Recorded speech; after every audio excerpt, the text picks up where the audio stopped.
Please baby, দাও না একটা। দেব না, দেব না, দেব না। তোমাকে কতবার বললাম যেদিন তোমার সঙ্গে আমরা সামনাসামনি দেখা হবে সেদিন আমি তোমাকে আমার সব কিছু দিয়ে দেব। কিন্তু কেন বলো তো, কতদিনের সম্পর্ক আমাদের, তারপরেও তুমি আমাকে এইটুকু বিশ্বাস করতে পারো না? তুমি কি আমাকে আর পাঁচটা ছেলের মতো মনে করো নাকি আমি তোমাকে ঠকিয়ে অন্য কাউকে বিয়ে করে নেব? কিন্তু আজ তোমাকে আমি কিছুই দেব না। আর তুমি রাগ করছো কেন? আমি কি তোমাকে সেভাবে বলেছি নাকি? বলেছি তো যেদিন তোমার সঙ্গে আমার প্রথম দেখা হবে সেদিন আমি তোমাকে আমার চেহারা দেখাবো। তার আগে তোমাকে আমি কোনোভাবেই আমার চেহারা দেখাবো না। কিন্তু কেন, সেটা তো তুমি বলবে আমাকে। কি কারণে আমি তোমার চেহারাটা দেখতে পারি না? তুমি আমার চাইতে বয়সে বড়, সেজন্য। তোমাকে তো আমি বলেছি, প্রেম ভালোবাসায় বয়স বা অন্য কোনো কিছুই ম্যাটার করে না। আমি তোমায় ভালোবাসি। আর একটা কথা তুমি খুব ভালো করেই জানো, আমি আমার বাবা মার কাছে মুখ ফুটে যখন যা চেয়েছি তখন তাই পেয়েছি। আমি আমার ভালোবাসার মানুষটাকে চাইবো, সেটা আমার বাবা মা কখনোই বলবে না।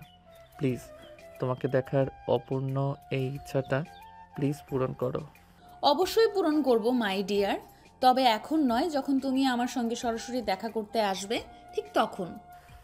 তোমার সঙ্গে কিভাবে দেখা করব আমি তো সেটাই ভেবে পাই না। আমার বাসা ঢাকা মিরপুরে, আর তোমার বাসা হলো নেত্রকোনার দুর্গাপুরে। ওদিকে আমার লাইফে আমি কোনো দিন দিয়েছি কি না তাও সন্দেহ আছে। তাহলে তোমার সঙ্গে আমার দেখাটা হবে কি করে বলো তো শুনি? তুমি আসলেই হবে, কারণ বাংলাদেশের বিভিন্ন এলাকা থেকে প্রতি বছর অনেক মানুষ আমাদের এলাকায় ঘুরতে আসে। তোমাদের কলেজ থেকে তোমার বন্ধুদের নিয়ে এদিকে ঘুরতে চলে এসো, তাহলেই তো হয়ে যায়। ঠিক আছে, দেখা যাক কোনো দিনও সেই স্বপ্ন পূরণ হয় কি না, আর তোমাকে কোনো দিনও নিজের চোখে দেখতে পারি কি না। তবে হ্যাঁ, তোমাকে একটা কথা বলার ছিল। আমি তোমায় সত্যি ভালোবাসি। তুমি যদি বাস্তবে দেখতে কুৎসিত হও তাও আমার কিছু যায় আসে না। সেটা যখন সামনাসামনি দেখা হবে তখন দেখা যাবে। এখন তাহলে রাখি, আমার অনেক কাজ আছে। তোমার কি এমন কাজ আছে সেটা বলো তো শুনি। আমি তোমাকে যখনই ফোন করি না কেন, তুমি একটা না একটা অযথা অজুহাত দেখাও। সবসময় আমাকে এড়িয়ে যাওয়ার বাহানা করো কেন বলো তো? তুমি কি আমায় ভালোবাসো না নাকি? নাকি আমার জায়গায় অন্য কাউকে পেয়ে গেছো? আমাকে এখন আর ভালো লাগে না। একদম বাজে কথা বলবে না বলে দিলাম। তুমি খুব ভালো করেই জানো আমি পড়াশোনার পাশাপাশি একটা কেজি স্কুলে পার্ট টাইম জব করি, কারণ আমার ফ্যামিলির আর্থিক অবস্থা অতটা ভালো নয়। তাই আমাকে নিজের পড়াশোনার খরচ নিজেকেই বহন করতে হয়। হ্যাঁ, তার জন্য তো বললাম আমি তোমার জন্য প্রতি মাসে টাকা পাঠাই, কিন্তু তুমি সেটাও নেবে না। তাহলে আমি কি করতে পারি বলো শুনি? তোমাকে কিছুই করতে হবে না, যদি পারো তাহলে তাড়াতাড়ি নিজেই পড়াশোনাটা শেষ করে ছোট্ট একটা চাকরি নাও আর আমাকে তোমার বাড়িতে নিয়ে যাও। হ্যাঁ, এই তো সবে ইন্টার সেকেন্ড ইয়ারে পড়ি, এখনও পড়াশোনা শেষ করতে কতদিন বাকি? এতদিন তুমি আমার জন্য অপেক্ষা করবে আমার তো মনে হয় না। দেখো, আমি অনার্স ফাইনাল ইয়ারে পড়াশোনা করছি। যদি তোমাকে ভুলে যাওয়ার হতো তাহলে তোমাকে মনে রাখতাম না, তাহলে তুমি ছেড়ে অন্য কাউকে নিয়ে সংসার করার চিন্তা ভাবনা করতাম। কিন্তু আমি সত্যিই তোমায় ভালোবাসি, আর সেটার প্রমাণ দেওয়ার জন্য যদি আমাকে 10 বছর অপেক্ষা করতে হয় আমি তাই করব। কিন্তু একটা কথা মনে রেখো, আমি কোনো দিনও তোমাকে ছেড়ে যাব না। এরপর দুজন আরও বেশ কিছুক্ষণ কথা বলে ফোন রেখে দিল। গল্পে তো অনেক দূর পর্যন্ত চলে এলাম, এবার আপনাদের কাছে গল্পের নায়ক নায়িকার পরিচয়টা দিয়ে দেওয়া যাক। গল্পের নায়ক নীল, ঢাকা শহরের কোটিপতি ব্যবসায়ী আরব চৌধুরীর একমাত্র ছেলে। সে এবছর ইন্টার ফাইনাল ইয়ারে পরীক্ষা দিয়েছে। এদিকে আমাদের গল্পের নায়িকা নেহা সেই বছর অনার্স ফাইনাল ইয়ারে পরীক্ষা দিয়েছে। দুজনার দুই ক্লাসের পরীক্ষা দেওয়া হয়নি। আপনাদের মনে নিশ্চয়ই একটা ঘটকালি ঘটে গেছে, তাই না? তো চলুন সেই ব্যাপারেই আপনাদের বলি। আমাদের গল্পের নায়ক নীলের সাথে আমাদের গল্পের নায়িকা নেহার পরিচয় হয় ফেসবুকে কোনো একটা গ্রুপে একটা পোস্টের কমেন্ট ধরে। তাদের বিতর্ক, আর সেখান থেকেই পরিচয়। তারপর টুকটাক কথাবার্তা, আর তারপর ভালো লাগা থেকে ভালোবাসায় পরিণত হওয়া। কিন্তু সমস্যা হলো, নেহা নীলের চাইতে বয়সে 4 বছরই বড়, কিন্তু নীলের সেটা নিয়ে কোনো মাথা ব্যথা নেই। তার কাছে ভালোবাসাটাই সবচেয়ে গুরুত্বপূর্ণ। যদিও নেহা এই সম্পর্ক থেকে অনেকবার পিছিয়ে আসতে চাইছিল, কিন্তু নীল এতটাই ভালোবাসে যে কোনোভাবেই নেহাকে সে সম্পর্ক থেকে পিছিয়ে যেতে দিল না। তো ভিউয়ার্স, চলুন কথা না বাড়িয়ে মূল গল্পে ফিরে আসি, আর বাকি ইতিহাসটা হয়ে গল্পের মধ্যেই জেনে নেবেন। এদিকে দেখতে দেখতে নীল ইন্টার পাস করলো, অনার্সে ভর্তি হবে। আজ তার ভার্সিটির প্রথম দিন। কাল সকালবেলা ঘুম থেকে উঠে ফ্রেশ হয়ে নাস্তা করে তৈরি হয়ে নিল, আর তখনই হঠাৎ তার মনে পড়ল একটা ইম্পর্ট্যান্ট কাজ বাকি পড়ে আছে। সেটা হলো নেহাকে ফোন করা এবং তাকে জানিয়ে দেওয়া। তাই সে সঙ্গে সঙ্গেই মোবাইলটা হাতে নিল আর নেহাকে ফোন করলো। হাই বেবি, কি অবস্থা তোমার? কেমন আছো তুমি? এই তো আলহামদুলিল্লাহ ভালো আছি। তোমার কি অবস্থা? তুমি কেমন আছো? আর এত সকালে হঠাৎ ফোন করলে যে? তুমি তো কখনো সকাল সকাল ফোন করো না। তুমি হয়তো ভুলে গেছো, আমি ভার্সিটিতে ভর্তি হয়েছি। আর আজকে আমার ভার্সিটির প্রথম দিন, তাই তোমাকে ফোন করলাম। শুভ কাজে যাওয়ার আগে তো ভালোবাসার মানুষটাকে জানিয়ে যাওয়া উচিত। ও আচ্ছা, এই ব্যাপার। তোমাকেও একটা গুড নিউজ দেওয়ার আছে। আমি কিন্তু অনার্স ফাইনাল ইয়ারের পরীক্ষা দিয়েছিলাম, সেটা তোমার মনে আছে? হ্যাঁ, অবশ্যই মনে আছে। আর মনে থাকবেই বা না কেন? আজ তোমার রেজাল্ট, তোমার কথা ছিল। তোর রেজাল্ট কি বের হয়েছে? হ্যাঁ, আমি ফার্স্ট ক্লাস পেয়েছি। জানো, আজ আমার কি খুশি লাগছে, আমি তোমাকে আমার খুশিটা জাস্ট বোঝাতে পারবো না। সত্যি, এটা শুনে আমারও খুব ভালো লাগছে। যাই হোক, এখন তাহলে রাখি, আমাকে বেরোতে হবে। তা না হলে আবার প্রথম দিনই লেট হয়ে যাবে। এই বলে নীল ফোনটা কেটে দিয়ে বাসা থেকে বের হয়ে ভার্সিটির উদ্দেশ্যে রওনা দিল। সেখানে পৌঁছাতে লাগবে 20 মিনিটের মতো সময়। আজ প্রথম দিন ভার্সিটিতে এসেছে, তাই আজ আর ক্লাস হলো না। সবাই সবার সঙ্গে পরিচয় পর্বটা সেরে নিল। একে একে সবাই সবার সঙ্গে পরিচয় করে নিল। এরপর চলে গেল। বেশ কিছুদিন নিজের সঙ্গে একটা ছেলের খুব ভালো বন্ধুত্ব হয়েছে। সবসময় একে অপরের সঙ্গে সময় কাটায়। দুজন যেন দুজনের খুব ভালো বন্ধু হয়ে উঠেছে। সবচাইতে ভালো ব্যাপার হলো এটাই যে সেই ছেলেটা বাড়ি নেত্রকোনার দুর্গাপুরে। সেদিন বিকেলবেলা একসঙ্গে কথা বলছিল, তখনই হঠাৎ নীল কথার প্রসঙ্গে বলে, এবার হয়তো আমি তোমাদের এলাকায় আসার সুযোগ পাবো। হয়তো আল্লাহ আমার দিকে মুখ তুলে তাকিয়ে আছে। এটা আমার জন্য একটা সুযোগ করে দিয়েছে। কিন্তু কি করে এই অসাধ্য সাধন হলো, আমি তো সেটাই বুঝতে পারছি না। আসলে তোমাদের এলাকার একটা ছেলে, আমি যেই ভার্সিটিতে ভর্তি হয়েছি সেই ভার্সিটিতে ভর্তি হয়েছে। ছেলেটার সঙ্গে আমার খুব ভালো বন্ধুত্ব বলতে পারো। তোমার প্রসঙ্গই ওই ছেলেটার সঙ্গে আমার পরিচয় আর বন্ধুত্ব তা হয়ে উঠেছে। আমি যখন জানতে পারি ছেলেটার বাড়ি তোমাদের এলাকায়, তখনই আমি ছেলেটার সঙ্গে বন্ধুত্ব করি। ও, তাহলে তো খুবই ভালো ব্যাপার। এবার নিশ্চয়ই তোমার দেখা পাওয়া যাবে। এভাবে চলে গেল বেশ কিছুদিন। দেখতে দেখতে ঈদের ছুটি পড়ে গেল। হৃদয় গ্রামের বাড়িতে যাবি, তখনই নীল তাকে বলল, দোস্ত, আমি তোর সঙ্গে তোদের বাড়িতে যেতে চাই, যদি তোর কোনো প্রবলেম না থাকে তো। তুই আমাদের বাড়িতে যাবি সেটা তো খুব ভালো কথা।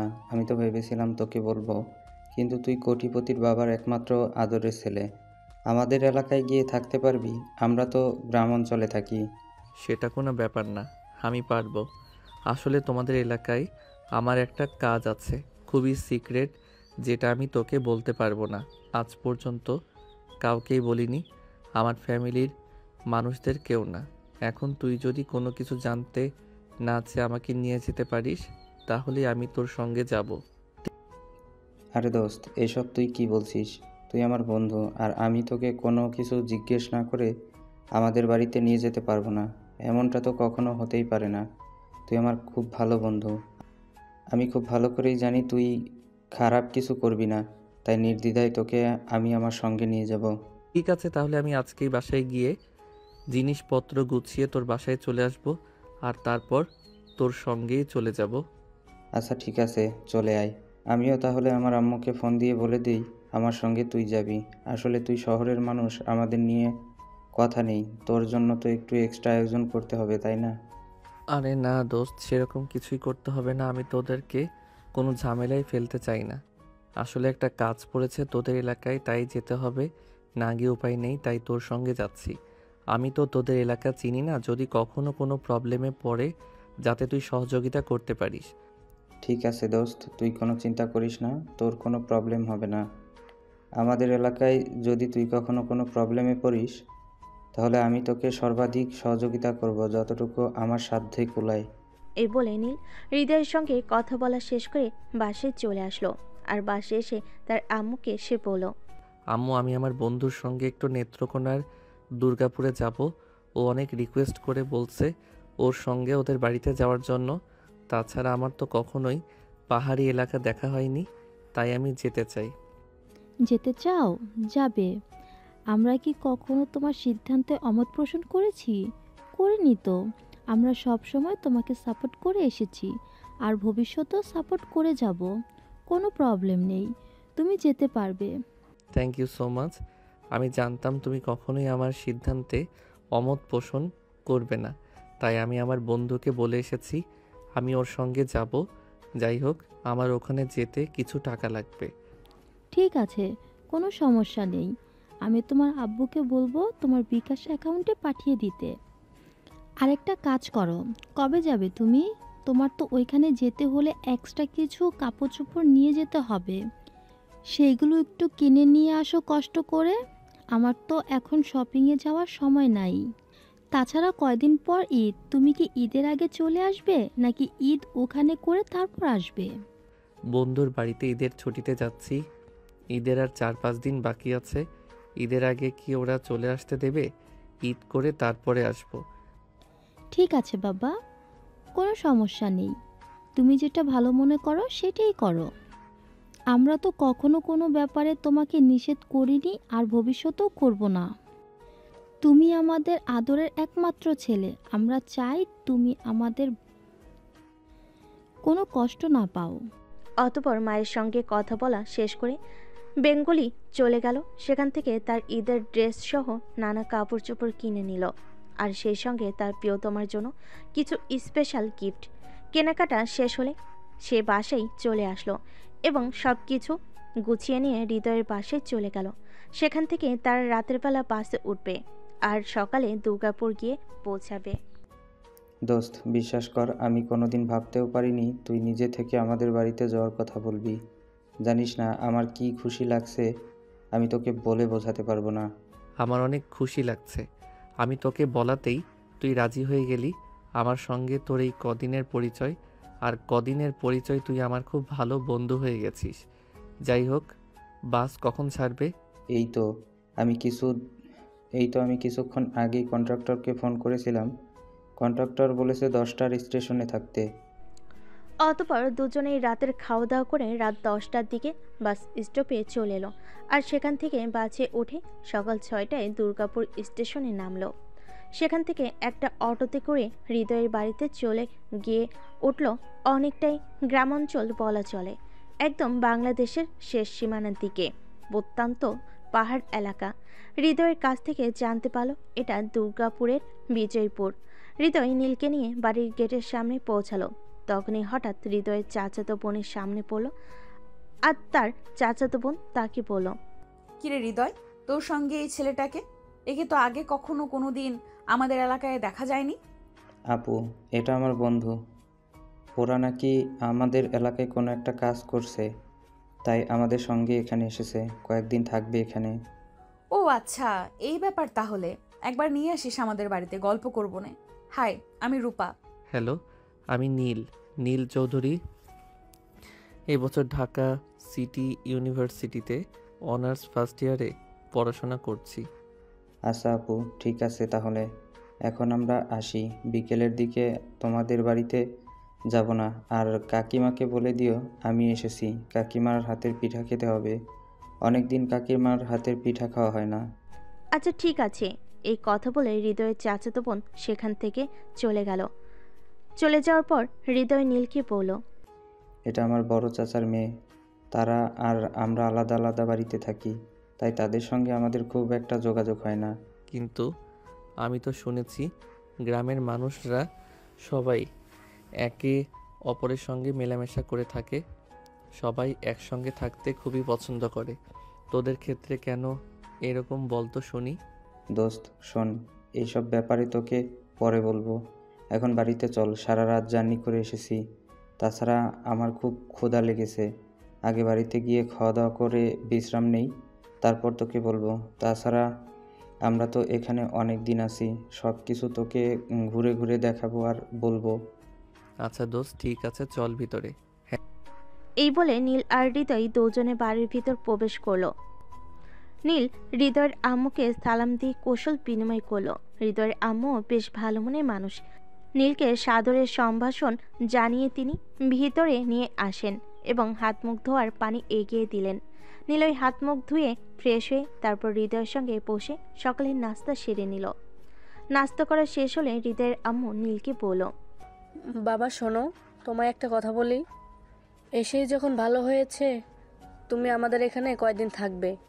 সামনেই তো ঈদ, আমাদের এখানেই যাবে, তারপর এখান থেকে যাবে। সেই ব্যাপারে তোমাকে কোনো চিন্তা করতে হবে না আম্মু। আমি ওকে বলে এনেছি আমাদের এখানে থাকবে আর আমাদের এখানেই ঈদ করবে। ঈদের ছুটি শেষ হলে এখান থেকেই ঢাকায় চলে যাবে। আন্টি, হৃদয় একদম ঠিক কথাই বলেছে। আমিও বাসায় বলে এসেছি আপনাদের এখানে এই কয়দিন থাকবো। আসলে ঈদের ছুটি তো অনেক দেরির ছুটি আছে, তাছাড়া আমার কখনো পাহাড় দেখা হয়নি, তাই ভাবছি আপনাদের এখানে কিছুদিন থেকে আপনাদের এলাকাটা ভালো করে ঘুরে দেখব। হ্যাঁ, সেটা তুমি একদম ঠিক কথা বলছো। আমাদের এলাকাটা অনেক সুন্দর। তুমি এক সপ্তাহ ঘুরে বেড়ালেও সব কিছু দেখে শেষ করতে পারবে না। এই ধরো বিদেশিদের কালচার, একাডেমি, তারপর আছে বিজয়পুরের নীলপানি, সাদামাটির পাহাড়, ওদিকে আবার আছে রানী রাসমণির স্মৃতিসৌধ। আরও অনেক কিছু আছে যেগুলো তুমি হৃদয়ের সঙ্গে ঘুরে দেখতে পারবে। অনেক ভালো লাগবে তোমার। আচ্ছা আন্টি, ঠিক আছে, অনেক দিন তো থাকবো, সব কিছুই ঘুরে দেখব, কিন্তু সারা রাত জার্নি করে এসেছি, এখন একটু ঘুমাতে হবে, প্রচণ্ড ঘুম পাচ্ছে। তাছাড়া অপরদিকে সম্বেশ্বরী নদী আছে। এখন বর্ষাকাল, নদীতে পানি টইটুম্বর। অনেক ভালো লাগবে তোমার। ওই যে পাশের ঘরটা আমি তোমাদের দুজনের জন্য রেডি করে রেখেছি, তোমরা দুজন ওই ঘরেই থাকবে। তাছাড়া ঈদ আসছে, বাড়িতে আরও মেহমান আসবে। অনেকগুলো ঘর থাকলেও ওই ঘরেই ওরা থাকবে। তোমাকে আলাদা করে কোনো ঘর দিতে পারলাম না, তার জন্য আমি খুবই দুঃখিত। আরে না আন্টি, এভাবে বলার কি আছে? আসলে আমরা শহরে মানুষ, সেটা ঠিক আছে, কিন্তু সবাই একসঙ্গে গাদাগাদি করে থাকার আনন্দটা আমরা কখনোই পাইনি। আমি আমার আম্মুর কাছে শুনেছিলাম তারা যখন ছোটবেলায় নানার বাড়িতে কিংবা দাদার বাড়িতে বেড়াতে যেত, তখন নাকি সবাই একসঙ্গে একই বিছানায় অনেক আনন্দ করে ঘুমাতো। এবার না হয় গ্রামে এসে আমি সেই আনন্দটাই একটু উপভোগ করলাম। বলতে বলতে নীল আর হৃদয় দুজনেই পাশের রুমটাই সে ঘুমিয়ে পড়ল। দেখতে দেখতে বিকাল হয়ে আসলো। হৃদয়ের আম্মু তাদের দুজনকে ডেকে ঘুম থেকে ওঠালো এবং দুপুরের খাবার খেতে দিল। খাওয়া দাওয়া শেষ হলে হৃদয় নীলকে বলল, দোস্ত চল, বড় চাচার বাড়িতে যাওয়া যাক। আপু বলে গিয়েছে ওদের বাড়িতে যেতে, আর কাল তোকে নিয়ে ঘুরতে বের হব। আজ তো অনেক রাস্তা জার্নি করে এসেছি, আজ আর যেতে মন চাইছে না। চল আজকে বড় চাচার বাড়ি থেকে ঘুরে আসি। ঠিক আছে দোস্ত, তবে আমার একটা কাজ আছে, তুই 1 মিনিট ওয়েট কর, আমার একটা ফোন দেওয়ার আছে, আমি 2 মিনিট কথা বলেই আসছি। এই বলে নীল সেখান থেকে একটু দূরে গেল এবং সঙ্গে সঙ্গেই নেহার নাম্বারে ফোন করলো। দুবার ফোন হতেই নেহা ফোনটা রিসিভ করলো আর বলল, তা এসেছে তো, অনেকক্ষণ হয়েছে, এতক্ষণে কেন আমাকে ফোন করলে? আমি অনেকক্ষণ আগে এসেছি, সেটা তুমি জানলে কি করে? আমি তো তোমাকে একবারও ফোন করে বলিনি যে আমি কখনো এসেছি। তুমি বলবে আর তারপর আমাকে জানতে হবে, এটা কোনো হাদিসে লেখা আছে নাকি? আমি সব জানি তুমি কখন এসেছো আর কখন কি করেছো। যাই হোক, দুপুরের খাওয়া কেমন হয়েছে? হ্যাঁ ভালোই, আন্টির হাতের রান্না জাস্ট অসাধারণ। আচ্ছা একটা কথা বলো, তুমি কি আমায় দেখেছো? আর যদি দেখে থাকো তাহলে তুমি আমার সামনে আসোনি কেন? আমি আসব, সময় যখন হবে তখন আমি নিজেই তোমার সামনে আসব। যাই হোক, একটা কথা বলতে ফোন করেছিলাম। আমি জানি তুমি এখন এক জায়গায় যাচ্ছ, তবে একটা কথা মনে রেখো, যদি কোনো মেয়ের দিকে চোখ তুলে তাকিয়েছো তাহলে তোমার চোখ তুলে কিন্তু মার্বেল বসিয়ে দেব, মনে রেখো। এরকম কথা তুমি বলতে পারলে? আমি কত দূর থেকে কত কষ্ট করে শুধু তোমার সঙ্গে দেখা করার জন্য এসেছি, আর তুমি কিনা বলছো আমি অন্য মেয়েদের দিকে তাকাবো? শোনো, ঢাকা শহরে মেয়ের কোনো অভাব নেই। আমি চাইলে 10-12টা মেয়ের সঙ্গে রিলেশন করতে পারি, কিন্তু তোমায় ভালোবাসি। ভালোবাসার মানুষ রেখে আমি কেন অন্য নারীতে আসক্ত হতে যাব? তোমাদের ছেলেদের বিশ্বাস নেই বাবু।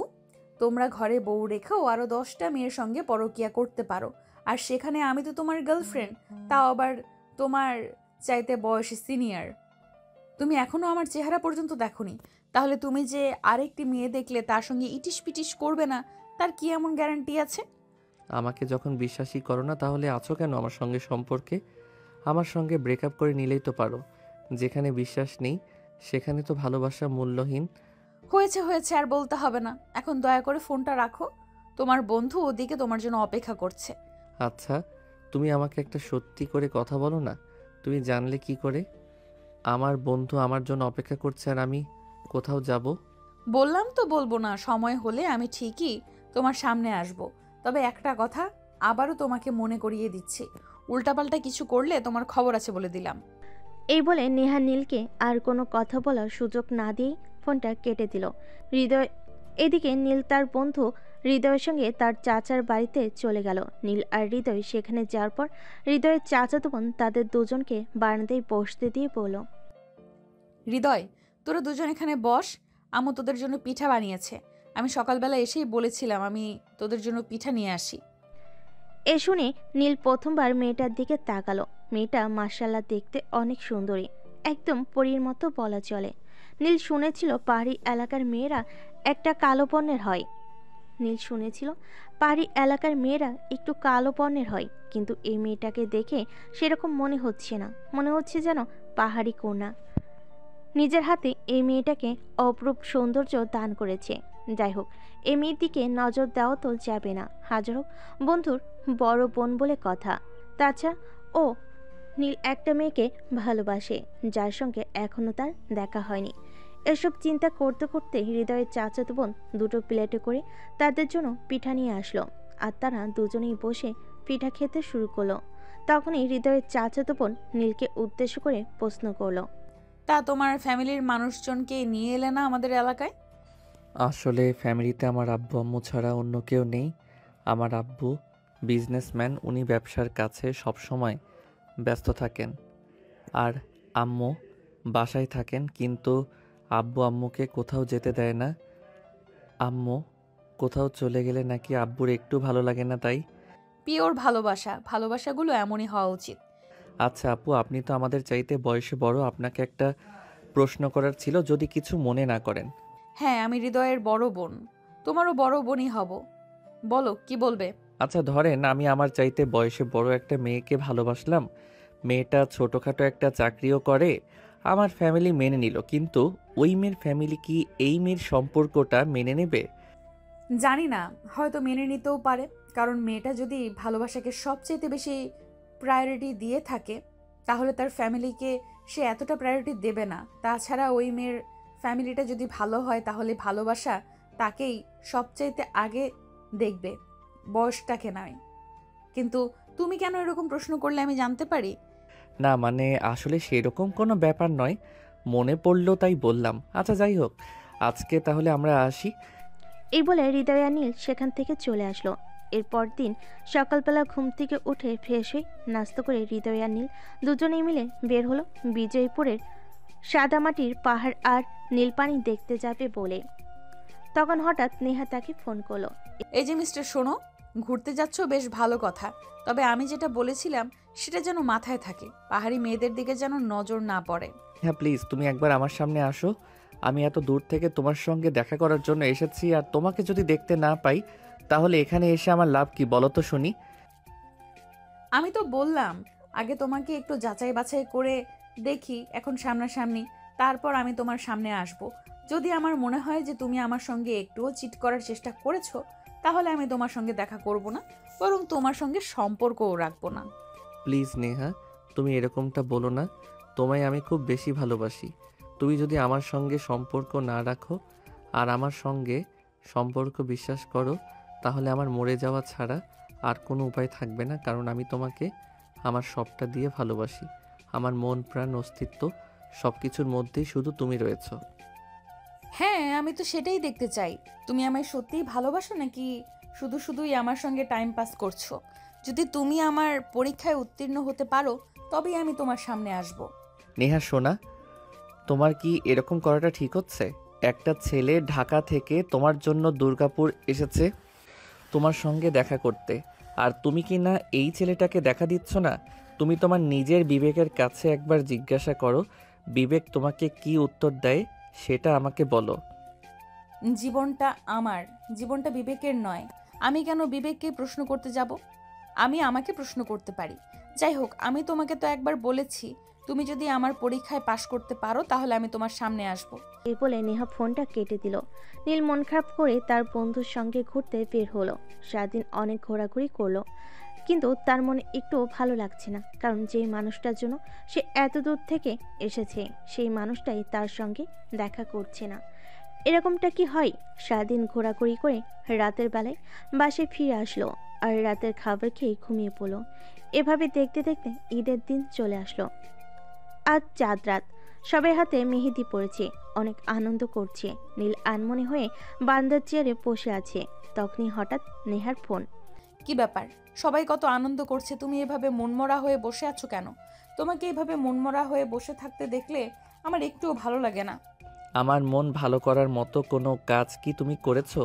তোমাকে কতবার বলছি, প্লিজ একটাবার আমার সামনে আসো, একটাবার আমার সঙ্গে দেখা করো, কিন্তু তুমি কি আমার কথা একটু শুনেছো? একবারও কি আমার সঙ্গে দেখা করতে রাজি হয়েছো? ঠিক আছে, আমি কাল তোমার সঙ্গে দেখা করব। তুমি কাল বিকেলে একবার দুর্গাপুরের হোটেল নিরালায় চলে এসো, আমি ওখানেই তোমার জন্য ওয়েট করব। তুমি সত্যি বলছো তুমি কাল আমার সঙ্গে দেখা করবে? জানো, এই কথাটা শুনে আমার কতটা খুশি লাগছে সেটা আমি তোমাকে বলে বোঝাতে পারবো না। যেই মানুষটার জন্য এতদিন ধরে অপেক্ষা করছি সেই মানুষটা কাল আমার সামনে আসতে চলেছে। আমার মনে যে কতটা আনন্দ লাগছে সত্যি আমি তোমাকে বলে বোঝাতে পারবো না। ঠিক আছে, এখন তাহলে রাখি, কাল দেখা হচ্ছে দুর্গাপুরের হোটেল নিরালায়। এই বলে নেহা ফোনটা কেটে দিল। অপরদিকে নীল হৃদয়ের কাছে হোটেল নিরালার অ্যাড্রেস জানতে চাইল এবং হৃদয় তাকে অ্যাড্রেস বলে দিল, কিন্তু সে হৃদয়কে কোনোভাবেই বলল না ওখানে যাওয়ার কারণটা কি।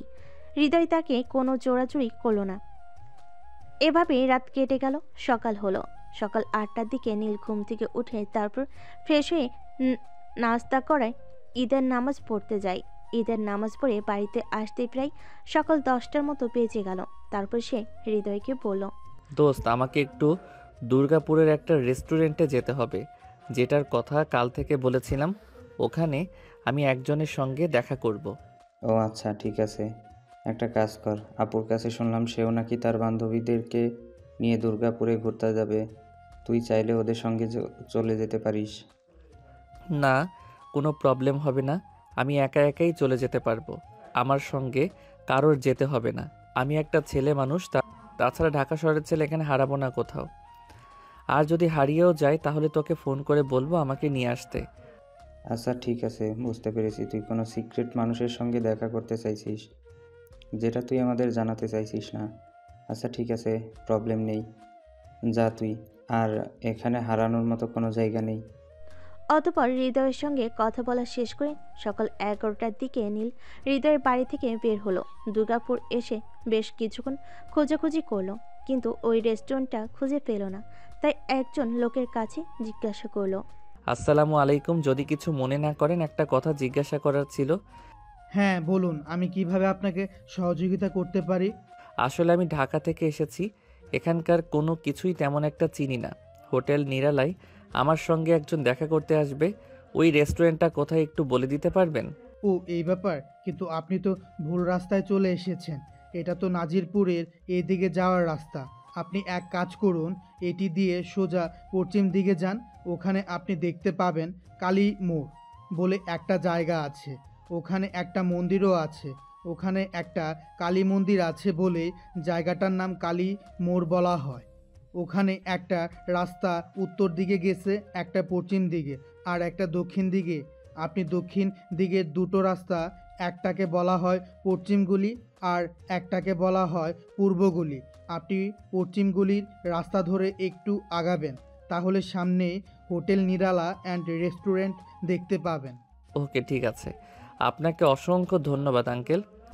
লোকটার সঙ্গে কথা বলা শেষ করে নীল সামনের দিকে এগোতে থাকলো এবং লোকটার দেওয়া ঠিকানা অনুযায়ী চলে আসলো এবং সেখানেই হোটেল নিরালা এন্ড রেস্টুরেন্ট দেখতে পেল।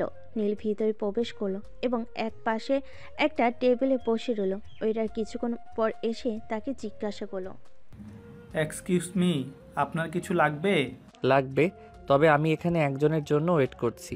সে আগে আসুক, তারপর অর্ডার করব। আচ্ছা ঠিক আছে, আপনার কিছু লাগলে আমাকে জানাবেন, আমি এখানেই আছি। এই বলে ওইটা চলে গেল আর নীল সেখানে বসে অপেক্ষা করতে লাগলো। এভাবে দেখতে দেখতে 2 ঘন্টা সময় অতিবাহিত হয়ে গেল, কিন্তু নেহার কথাও দেখা পাওয়া যাচ্ছে না। এদিকে নীল প্রায় বেশ কয়েকবার নেহাকে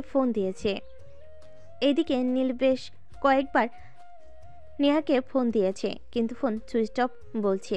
নীল রেস্টুরেন্টে বসে নেহার জন্য অপেক্ষা করছিল। তখন এসে দেখতে পেল হঠাৎ হৃদয়ের চাচাতো বোন বেশ কয়েকটা মেয়ের সঙ্গে এই রেস্টুরেন্টে প্রবেশ করছে। নীল অনেকটা লজ্জায় পড়ে গেল। নীল একা একা বসে আছে, এই জন্য তখনই হঠাৎ হৃদয়ের চাচাতো বোন তার কাছে এসে তাকে বলল, তুমি এখানে যার জন্য অপেক্ষা করছো সে আজ এখানে আসবে না, তোমার সঙ্গে দেখা করবে না। কিন্তু কেন দেখা করবে না? আমি সেই ঢাকা থেকে তার সঙ্গে দেখা করার জন্য এখানে এসেছি। তাছাড়া আপনি কি করে জানলেন সেখানে আসবে না? আর আমি কার জন্য অপেক্ষা করছি? আমি জানি তুমি কার জন্য এখানে অপেক্ষা করছো, আর সে আমার পরিচিত বলতে পারো, আমার বন্ধু। আর সে নিজেই আমাকে এখানে পাঠিয়েছে তোমার সঙ্গে কথা বলতে। সে আমাকে বলে যে আগে আমরা যেন তোমাকে যাচাই বাছাই করে দেখে নেই, তারপর যদি পছন্দ হয় তাহলে সে তোমার সঙ্গে দেখা করবে। প্লিজ আপু, আমি আপনাকে রিকোয়েস্ট করে বলছি, প্লিজ নেহাকে একবার আমার সামনে আসতে বলুন। আমি ঢাকা থেকে তার সঙ্গে দেখা করার জন্য এখানে এসেছি। 2 দিন পর হয়তো চলে যাব, কিন্তু তাকে দেখতে না পেলে আমার খুব কষ্ট হবে। ঠিক আছে, কোনো ব্যাপার না, আমি তোমাকে নেহার সঙ্গে দেখা করিয়ে দিব, কিন্তু তার বিনিময়ে আমাকে এখানে পেট ভরে খাওয়াতে হবে, তারপর যা বিল আসবে সবটাই তোমাকে দিতে হবে। এটা কোন ধরনের ডাকাতি আমি তো সেটাই বুঝতে পারছি না। আমি নেহার সঙ্গে দেখা করতে এখানে এসেছি, তাকে কতক্ষণ ধরে ফোন করছি, সে আমার ফোনটা রিসিভ করছে না। আর আপনি কি না বলছেন এখন আপনাদেরকে খাওয়াতে হবে? তা না হলে আপনারা আমাকে নেহার সঙ্গে দেখা করাবেন না। এরকমটা করার কারণ কি আমি জানতে পারি? এত প্রশ্ন করবে না আমাদের, তোমাকে যেটা বলেছি তুমি সেটাই করো। তুমি আমাদের সবাইকে এখানে খাওয়াবে কিনা তাই বলো। ঠিক আছে, যদি আপনাদের খাওয়ানোর বিনিময়ে আমি নেহার সঙ্গে দেখা করতে পারি তাহলে আমি তাই করব। আপনারা কি খাবেন অর্ডার করুন, সমস্ত বিল আমি পে করব। হৃদয়ের চাচাতো বোনের সঙ্গে তার বেশ কয়েকটা বান্ধবী এসেছিল। তারা সবাই মিলে সেখানে খাওয়া দাওয়া করলো। খাওয়া দাওয়া শেষে তাদের বিল আসলো প্রায় 5,000 টাকার মতো। বিল সেটা পরিশোধ করলো আর তখন আবার হৃদয়ের চাচাতো বোনকে সে বলল, আপু দেখুন, আপনাদের সমস্ত বিল আমি পে করেছি। এখন আপনারা আমাকে আমার নেহার সঙ্গে প্লিজ একটাবার দেখা করতে দিন। তাকে দেখার জন্য আমার মনটা ব্যাকুল হয়ে আছে। কতদিনের সম্পর্ক আমাদের, এর মধ্যে একটাবার তার চেহারাটা পর্যন্ত দেখতে পারলাম না। ঠিক আছে, আমরা এখন যাই, নেহার সঙ্গে কথা বলে তোমাকে জানাবো সে তোমার সঙ্গে দেখা করবে কি করবে না। এটা কেমন ধরনের ফাইজলামো? আমি তো সেটাই বুঝতে পারছি না। আপনারা বললেন আপনাদেরকে খাওয়াতে, তাহলে আপনারা আমাকে নেহার সঙ্গে দেখা করিয়ে দেবেন।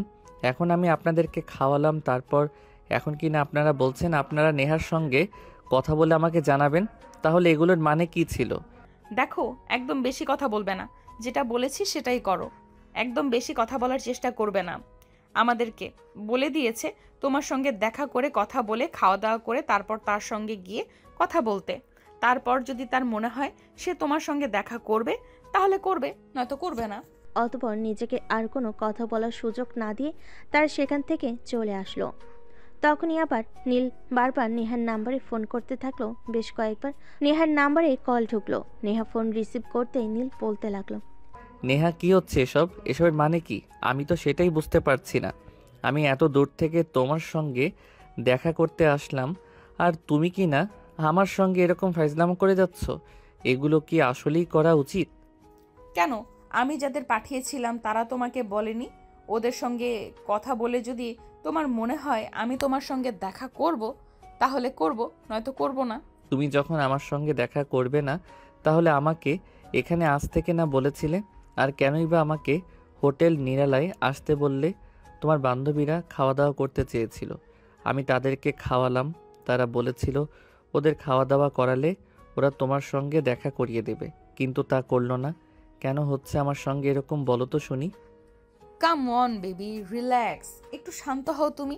পুরোটা জীবনের ব্যাপার, আমাকে তো একটু যাচাই বাছাই করে দেখে নিতে হবে। আমাকে এতটুকু সময় দাও তুমি। ঠিক আছে, তোমার যা ভালো মনে হয় তুমি তাই করো। আমি তোমাকে আর কিছুই বলবো না। বলবো না তোমাকে আমার সঙ্গে দেখা করতে। আর একটা কথা, আমি কিন্তু 2 দিন পর ঢাকায় ফিরে যাচ্ছি। ঠিক আছে, কোনো সমস্যা নেই। তুমি ঢাকায় চলে যাওয়ার আগেই আমি তোমার সঙ্গে দেখা করব, চিন্তা করার কিছু নেই। এই বলে ফোনটা কেটে দিল আর নীল রেস্টুরেন্ট থেকে বের হয়ে হৃদয়ের বাসায় চলে আসলো। নীলকে অনেকটা অন্যমনস্ক দেখে হৃদয় তাকে প্রশ্ন করলো, কি ব্যাপার দোস্ত, কি হয়েছে তোর? বল না শুনি। বাসা থেকে গেলি ভালো মুখে, এখন গোমরা মুখ করে ফিরে এসেছিস? কিছু না রে দোস্ত, ভালো লাগছে না আমার। যেটার জন্য এসেছিলাম সেটা হয়নি। আমি ঢাকায় ফিরে যেতে চাই। ঠিক আছে দোস্ত, আমি তো বলেছি 2 দিন পর আমরা ঢাকায় ফিরে যাব। তো ঢাকায় যাওয়ার জন্য আমরা কোনো বাস পাবো না, তাই আমাদের 2 দিন পরেই যেতে হবে। ঠিক আছে, যত তাড়াতাড়ি ঢাকা ফিরে যাওয়া যায় সেই ব্যবস্থাই করো। এই বলে নীল সেখান থেকে সোজা রুমে চলে গেল আর বিছানায় শুয়ে ঘুমিয়ে পড়ল। পরের দিন সকালবেলা হৃদয়ের চাচাতো বোন আসলো হৃদয়ের কাছে আর হৃদয়কে বলল, আমরা একটু নৌকায় করে নদীতে ঘুরতে যেতে চাইছিলাম, তুই কি আমাদের সঙ্গে যাবি?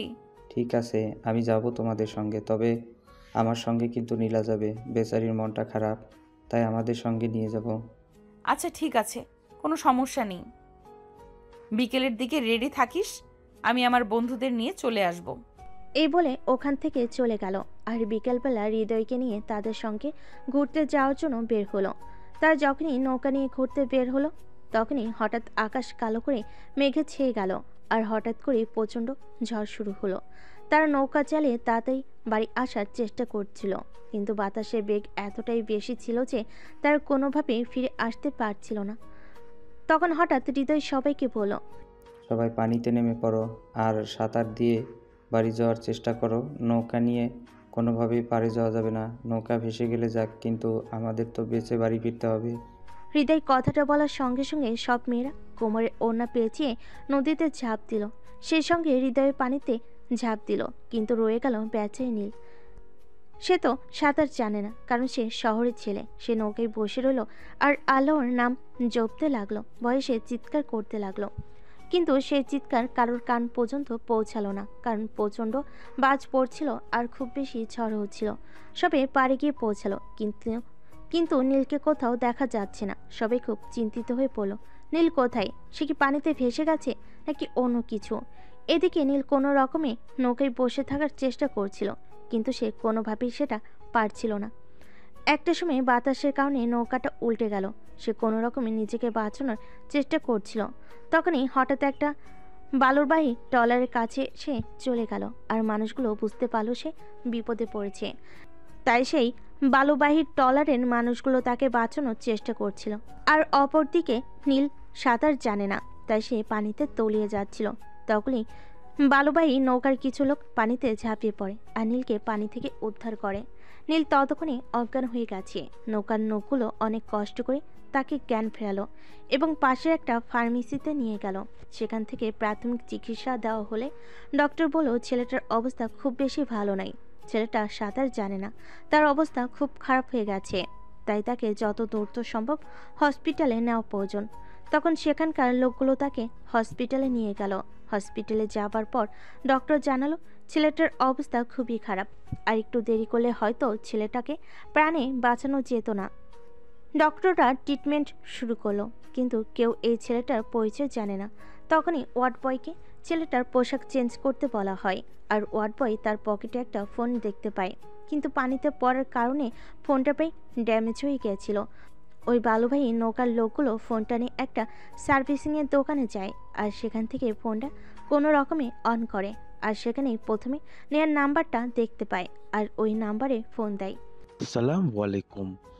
এই ফোনটা কার? আপনি কি তাকে চেনেন? হ্যাঁ, আমরা ওকেই খুঁজতেছি। ও কোথায় আছে বলতে পারবেন? আমরা ওনাকে নদীতে পেয়েছি। আমরা ওনাকে নিয়ে হাসপাতালে এসেছি। আপনি যদি ওনার পরিচিত হয়ে থাকেন তাহলে এই দুর্গাপুর উপজেলা স্বাস্থ্য কমপ্লেক্সে চলে আসেন। আমরা ওনাকে নিয়ে এখানে এসেছি। ঠিক আছে, আপনি কোনো চিন্তা করবেন না, আমরা এক্ষুনি আসছি। আর টাকা পয়সার কোনো চিন্তা করবেন না, টাকা যা লাগবে সব আমরা দেব। আপনি ডক্টরকে বলুন সঠিক ট্রিটমেন্ট করাতে। ঠিক আছে, আপনারা যত দ্রুত সম্ভব হসপিটালে চলে আসুন। আমরা এখানেই আপনাদের জন্য অপেক্ষা করছি। এমার্জেন্সিতে আসবেন। এই বলে লোকটা ফোন কেটে দিল আর নেহা সেখানেই কান্না করতে লাগলো। এমন দেখে হৃদয় তাকে প্রশ্ন করলো। কি হলো আপু, তুই কান্না করছিস কেন? নীল আমার বন্ধু, কান্না করতে হলে আমি করব, কিন্তু তুই কান্না করার কারণ কি? কান্না করার কারণ কি সেটা আমি তোকে এখন বলতে পারবো না, সময় হলে তুই সব জানতে পারবি। এখন আগে হসপিটালে চল, ছেলেটাকে বাড়িতে নিয়ে আসতে হবে, এখন সুস্থ করতে হবে। হ্যাঁ, তাড়াতাড়ি চল তোরা আগা, আমি আম্মুর কাছ থেকে কিছু টাকা নিয়ে আসি, হসপিটালের বিল দিতে হবে। এই বলে আধা ঘন্টার মধ্যে তারা সবাই এসে দুর্গাপুর হসপিটালের ইমার্জেন্সিতে পৌঁছালো। ওই লোকগুলো তখনও অপেক্ষা করছিল। হৃদয় হসপিটালে এসেই ওই লোকগুলোর সঙ্গে আগে দেখা করলো। এই নিন, ওনার পকেটে কিছু টাকা আর এই মোবাইলটা পাওয়া গেছে। আমরা এখন আসি, আমাদের কাজ আছে। আর এই নিন, এটা আমাদের ফোন নাম্বার। উনি সুস্থ হলে আমাদের জানাবেন। আচ্ছা ঠিক আছে, আপনাদের অসংখ্য ধন্যবাদ আমার বন্ধুকে হসপিটালে নিয়ে আসার জন্য। আপনারা না থাকলে হয়তো আমার বন্ধুকে আমরা ফিরে পেতাম না। জানেন ও ঢাকা থেকে এখানে এসেছে, যদি ওর কিছু হয়ে যায় তাহলে ওর বাবা মায়ের কাছে কি জবাব দিতাম আমি। ভাগ্য ভালো যে আমরা ওনাকে দেখতে পেয়েছিলাম, তা না হলে হয়তো উনি ডুবেই মারা যেতেন। উনি সাঁতারও জানেন না। যখন ওনাকে আমরা নৌকায় তুলি তখন উনি অজ্ঞান ছিলেন। আর কিছুক্ষণ দেরি হলে হয়তো খুব খারাপ কিছু হয়ে যেত। আপনাদের অসংখ্য ধন্যবাদ, আপনাদের কৃতজ্ঞতা জানানোর ভাষা আমার নেই। অতঃপর নৌকার লোকগুলো সেখান থেকে চলে গেল। আর হৃদয় আর নেহা নীলের সঙ্গে দেখা করতে গেল। নীলের ততক্ষণে জ্ঞান ফিরেছে। নেহা নীলকে দেখেই কান্না করে দিয়েছে। কি ব্যাপার নীল, তোর শরীর এখন কেমন আছে? এই তো একটু ভালো। আচ্ছা, তোর বোন কান্না করছে কেন? সেটা তো আমি নিজেই জানি না ও কেন কান্না করছে। আমি নিজেই তো তাকে জিজ্ঞেস করেছিলাম সে কেন কান্না করছে, সে আমাকে কোনো উত্তর দিল না। যাই হোক, তুই থাক, আমি ডক্টরের সঙ্গে কথা বলে আসি। ডক্টর, নীলের কী অবস্থা? ওকে আমরা বাড়ি নিয়ে যেতে পারি? হ্যাঁ, অবশ্যই বাড়ি নিয়ে যেতে পারেন, কিন্তু ছেলেটাকে কয়েকদিন বেড রেস্টে রাখতে হবে। ছেলেটা সাঁতার জানে না, পানিতে পড়ে যাওয়ার পর বাঁচানোর জন্য অনেক চেষ্টা করেছিল, তাই একটু বেশি প্রবলেম হয়েছে। ঠিক আছে ডক্টর, কোনো চিন্তা করবেন না, আমরা অনেক যত্ন করব ওর। রিলিজ পেপারটা দিয়ে দিন। এই নিন, এখানে কিছু ওষুধ লেখা আছে, ওষুধগুলো নিয়মিত খাওয়াবেন আর ওনাকে একটু সেবা যত্ন করার চেষ্টা করবেন, তাহলেই তাড়াতাড়ি সুস্থ হয়ে যাবে। হৃদয় ওষুধগুলো কিনে নিয়ে আসলো আর তারপর নীলকে নিয়ে বাড়িতে ফিরে গেল। এদিকে নেহা একটু পর পর নেহাকে দেখতে আসে, কিন্তু সে কখনো তার পরিচয় দেয় না। নীলের প্রয়োজন সব কাজ করে দিয়ে যায়। নীল তখন হৃদয়কে হঠাৎ করেই প্রশ্ন করে। আচ্ছা দোস্ত, একটা ব্যাপার আমি বুঝতে পারছি না, তোর চাচাতো বোন কেন আমার বিষয়ে এত ইন্টারেস্ট, আর কেনই বা সে আমার এত যত্ন আত্তি করছে? আমি তাকে এ ব্যাপারে জিজ্ঞেস করেছিলাম, সে আমাকে বলেছে সময় হলে নাকি সব জানতে পারবো। আমি বুঝতে পারছি না আমার বোন কি তোর প্রেমে পড়ে গেছে নাকি? তোর আর ফাইজলামো করা গেল না? সব সময় তোকে ফাইজলামি করতে হবে? এসব ফাইজলামো মার্কা চিন্তা ভাবনা তোর মাথায় আসে কোথা থেকে বলতো?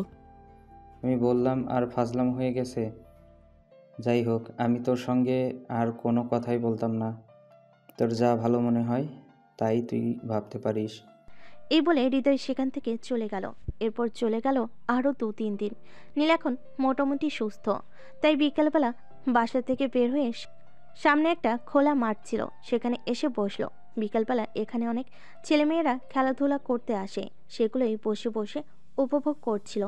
তখনই হঠাৎ নেহা ফোন করলো। কি ব্যাপার, কতদিন ধরে তো বাড়ি থেকে বের হও না, আজ একবার বের হয়ে খেলার মাঠে চলে এসেছো? তুমি আমার সঙ্গে কথা বলবে না? আমি তোমার সঙ্গে দেখা করতে এখানে এসেছিলাম। আর তুমি আমার সঙ্গে দেখাই করনি, তাহলে ফোন করেছো কেন তুমি? আর ফোন করবে না আমাকে, তোমার সঙ্গে আমার আর কোনো সম্পর্ক নেই। আমি কাল ঢাকা ফিরে যাচ্ছি, আমাকে আর ফোন করবে না, কোনো যোগাযোগ করার চেষ্টা করবে না। আরে বাবা, এতগুলো কথা কেউ একসঙ্গে বলে নাকি?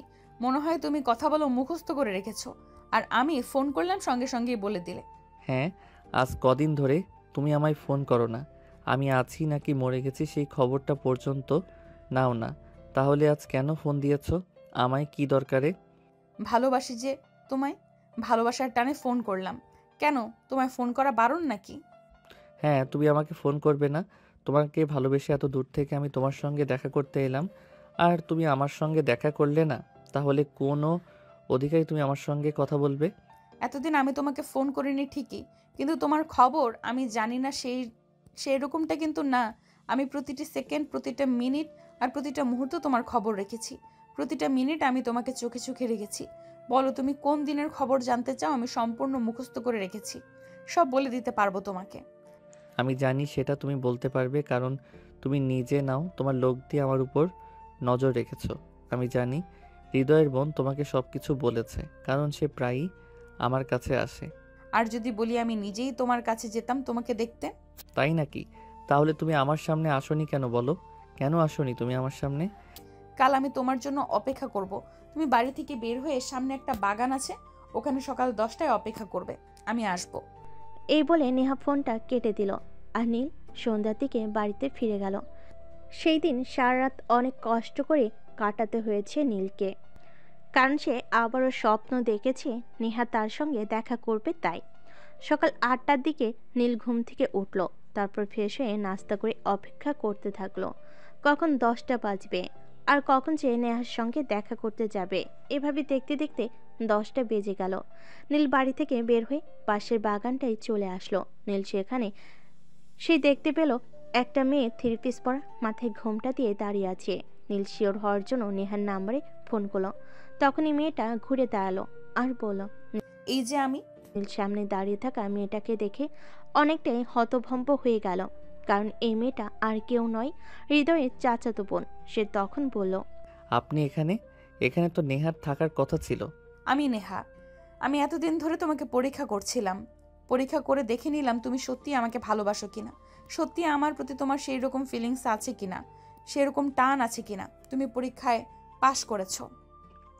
কাউকে ভালোবাসতে হলে এভাবে পরীক্ষা করতে হয় না। আমি ভেবেছিলাম তুমি আমার সামনে আসবে না, তাই জন্য আমি এতটা রেখে গিয়েছিলাম। আর ভেবেছিলাম তোমার সঙ্গে দেখাও করব না, আর কোনো কথাও বলবো না। তো এখন কি সিদ্ধান্ত নিলে সেটাই বলো শুনি। আমাকে দেখার পর তোমার রিয়েকশনটা কি হলো? চাইলে আজকেই বিয়ে করে নিয়ে ঢাকায় চলে যাব। আমি গ্রামের মেয়ে, এভাবে বললে হয় না। আমার ফ্যামিলি আছে, ফ্যামিলির সঙ্গে কথা বলো। তুমি তোমার ফ্যামিলিকে আমার ফ্যামিলির সঙ্গে কথা বলতে পাঠাও। তাদের যদি কথা বলে ভালো লাগে তারপরে সিদ্ধান্তে আগানো যাবে।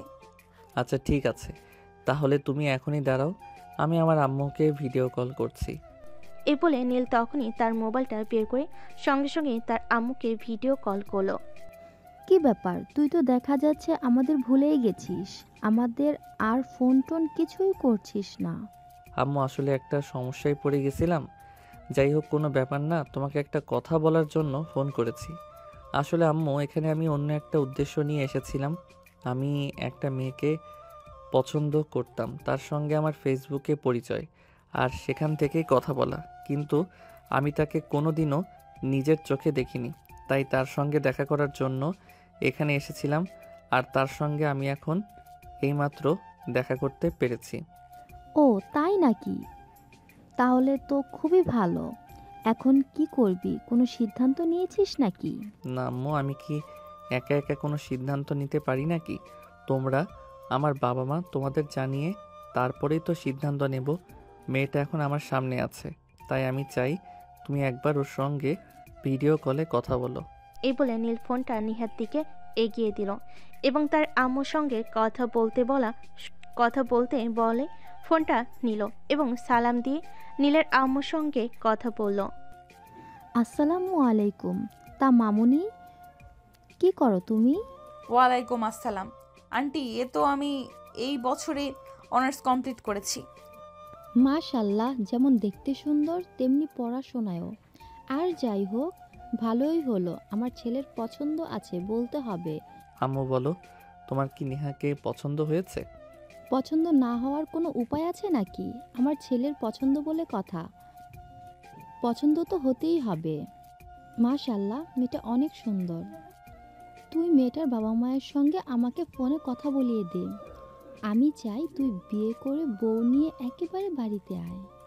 কি বলো আম্মু, এভাবে হয় নাকি? আমি তোমাদের একমাত্র ছেলে বলে কথা, তোমরা নিজেরা এসে কথা বলো, তারপর যদি দেখে ফ্যামিলির কথা বলে মনে হয় যে বিয়েটা দিলে ভালো হবে, তাহলেই তো বিয়েটা করব। ঠিক আছে, কোনো সমস্যা নেই। আমি তোর আব্বুর সাথে কথা বলছি এবং কালকেই আমরা দুর্গাপুরে আসছি। তুই কোনো চিন্তা করিস না, বৌমাকে নিয়েই তবেই ঢাকা ফিরবো। এই বলে নীলের আম্মু ফোনটা কেটে দিল। আর নীল খুশিতে একদম কান্না করে দিয়েছে। সে ভাবতেই পারছিল না তার আম্মু এত সহজে বিষয়টা মেনে নেবে। যাই হোক, দুজনেই খুব খুশি। তাই নীল নেহাকে বলল, তোমার শ্বশুর শাশুড়ি কালকেই দুর্গাপুর আসছেন তোমাকে বউ বানিয়ে নিয়ে যাওয়ার জন্য। তুমি তোমার ফ্যামিলিতে কথা বলে সব কিছু জানিয়ে রাখো। ঠিক আছে, তাছাড়া আমি আমার ফ্যামিলিকে আগেই জানিয়ে রেখেছি তোমার ব্যাপারে। তারাও এই কয়দিন ধরে তোমাকে ফলো করছিল। সবাই বলছে খুবই ভালো ছেলে তুমি, তোমার সঙ্গে বিয়ে দিলে আমি খুবই ভালো থাকবো। তাই আমার ফ্যামিলি থেকে কোনো প্রবলেম হবে না। অতঃপর দুজনেই সেখানে বসে অনেকক্ষণ গল্প গুজব করলো। প্রথমবার দেখা হয়েছে বলে কথা কথা বলা শেষ হলে দুজনেই বাড়িতে চলে গেল এবং নেহার বাড়িতে গিয়ে তার বাবা মায়ের সঙ্গে কথা বলে সব কিছু ঠিক করে রাখলো। নীল হৃদয়ের বাড়িতে সে হৃদয়কে সব কিছু খুলে পড়ল। সব কিছু শুনে হৃদয় বলল, তাহলে এই ছিল বন্ধুর মনে। আমি এত কাছের বন্ধু হয়েও কোনো কিছু জানতে পারলাম না। আমি থাকবো না তোদের বিয়েতে। তোরা নিজেরাই বিয়ে করে নিস, আমাকে বলিস না কিন্তু। দোস্ত প্লিজ আমাকে ক্ষমা করে দে, আমি আসলে কাউকেই জানাতে চাইছিলাম না। আমার আম্মুকেও আমি আজকেই জানিয়েছি আর আম্মু রাজি হয়ে গেছে, কালকেই আসবে এখানে। ওই স্যার ভাব দেখাতে হবে না, সব কিছুই তো আমাকে করতে হবে, সেটা তো আমি খুব ভালো করেই জানি। তাই আমাকে বশ করেছিস, তাই না? আমাকে বশ করার কিছুই নেই, বন্ধুর জন্য এটুকু তো করতেই পারি। যাই হোক, আমাকে কিন্তু আজ খাওয়াতে হবে। ঠিক আছে চল আমার সঙ্গে, তোকে রেস্টুরেন্টে নিয়ে যাব। তুই যা খেতে চাইবি আমি তোকে তাই খাওয়াবো। আজ আমার খুশির দিন, আজ আমার কাছে তুই যা চাইবি আমি তোকে তাই দেব। এই বলে নীল আর হৃদয় দুজনেই বাড়ি থেকে বের হয়ে রেস্টুরেন্টে চলে গেল। নেয়ার জন্য বিশেষ কিছু খাবার পার্সেল করে নিল আর তারপর বাড়ি ফিরে আসলো। পরের দিন সকাল হতে না হতেই নীলের বাবা মা দুর্গাপুরে চলে আসে। স্টেশনে এসেই নীলকে ফোন করে। আমরা তো স্টেশন পর্যন্ত চলে এসেছি, তুই আমাদের নিতে আয়। অতঃপর নীল হৃদয়কে দিয়ে তার আব্বু আম্মুকে রিসিভ করতে আসলো আর তারা হৃদয়ের বাড়িতে গিয়ে উঠল। সঙ্গে ছিল বিশাল বিশাল দুটো লাগেজ। এগুলো দেখে নীল তাদেরকে প্রশ্ন করলো, আম্মু এই এত বড় বড় লাগেজ কেন এনেছো? এগুলোর মধ্যে কি আছে? এগুলোর মধ্যে আমার বৌমার জন্য অনেক জিনিসপত্র আছে, শাড়ি, জুয়েলারি, আরও অনেক কিছু। বিয়েতে যা যা লাগে সব কিছু আমি নিয়ে এসেছি। কি বলো, এত অল্প সময় তুমি এত কিছু অ্যারেঞ্জ করলে কিভাবে? আমার ছেলের বিয়ে বলে কথা, আমি কি করে বসে থাকতে পারি? আমি এই শপিং মাত্র 5 ঘন্টায় কমপ্লিট করেছি।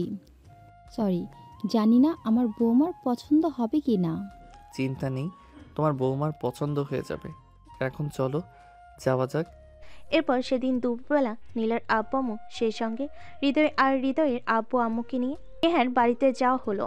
এরপর কথাবার্তার এক পর্যায়ে তাদের বিয়ে ফাইনাল হলো।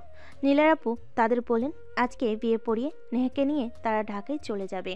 কিন্তু নেহার আব্বু সেটাতে রাজি হয়নি, কারণ তাদের ফ্যামিলি বড় মেয়ে বলে কথা, তাদের অনেক আত্মীয় স্বজন আছে, তাদের মধ্যে কয়েকজনকে তো অন্তত জানাতে হবে।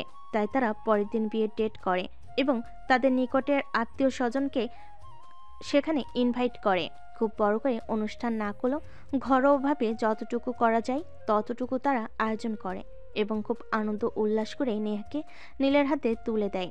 তারপর সেদিন রাতের বেলায় নীল, নেহা, হৃদয় আর নীলের আব্বু আম্মু ঢাকার উদ্দেশ্যে রওনা দেয়। ঢাকায় এসে পৌঁছাতে ভোর 5টার মতো বেজে গেল। নীল সেদিন আর হৃদয়কে হোস্টেলে ফিরে যেতে দিল না, তাদের বাসাতেই রেখে দিল। সেদিন নীলের বাড়িতে এর জন্য এক মহা উৎসবের আয়োজন করা হয়েছিল। নীলের আব্বু ছেলের বিয়ের কথা শুনেই সমস্ত আত্মীয় স্বজনকে ইনভাইট করে এবং একটা বার্থডের আয়োজন করেছে। সেই পার্টিতে উপস্থিত ছিল শহরের গণ্যমান্য ব্যক্তিবর্গ থেকে শুরু করে অনেকে। অনেক আনন্দ উল্লাসের সঙ্গে সেই দিনের পার্টি শেষ হলো। রাত 11টার দিকে নেহাকে বাসর ঘরে নিয়ে যাওয়া হলো। নীলের আম্মু নেহাকে ঘরে নিয়ে গিয়ে বলল, আজ থেকে এই ঘরটা তোমার, এমনকি এই বাড়িটাও, কারণ তুমি আমাদের ছেলের একমাত্র ভালোবাসা। এই বাড়িতে যা কিছু আছে সব কিছু যেমন আমার অধিকারে রয়েছে, ঠিক ততটুকু তোমারও। আমিও এই বাড়িতে একদিন বউ হয়ে এসেছিলাম, আজ তুমি আসলে, তাই আমি সব কিছু তোমার হাতে তুলে দিলাম। সব কিছু দেখে রাখার দায়িত্ব আজ থেকে তোমার। এত দায়িত্ব আমি সামলাতে পারবো না।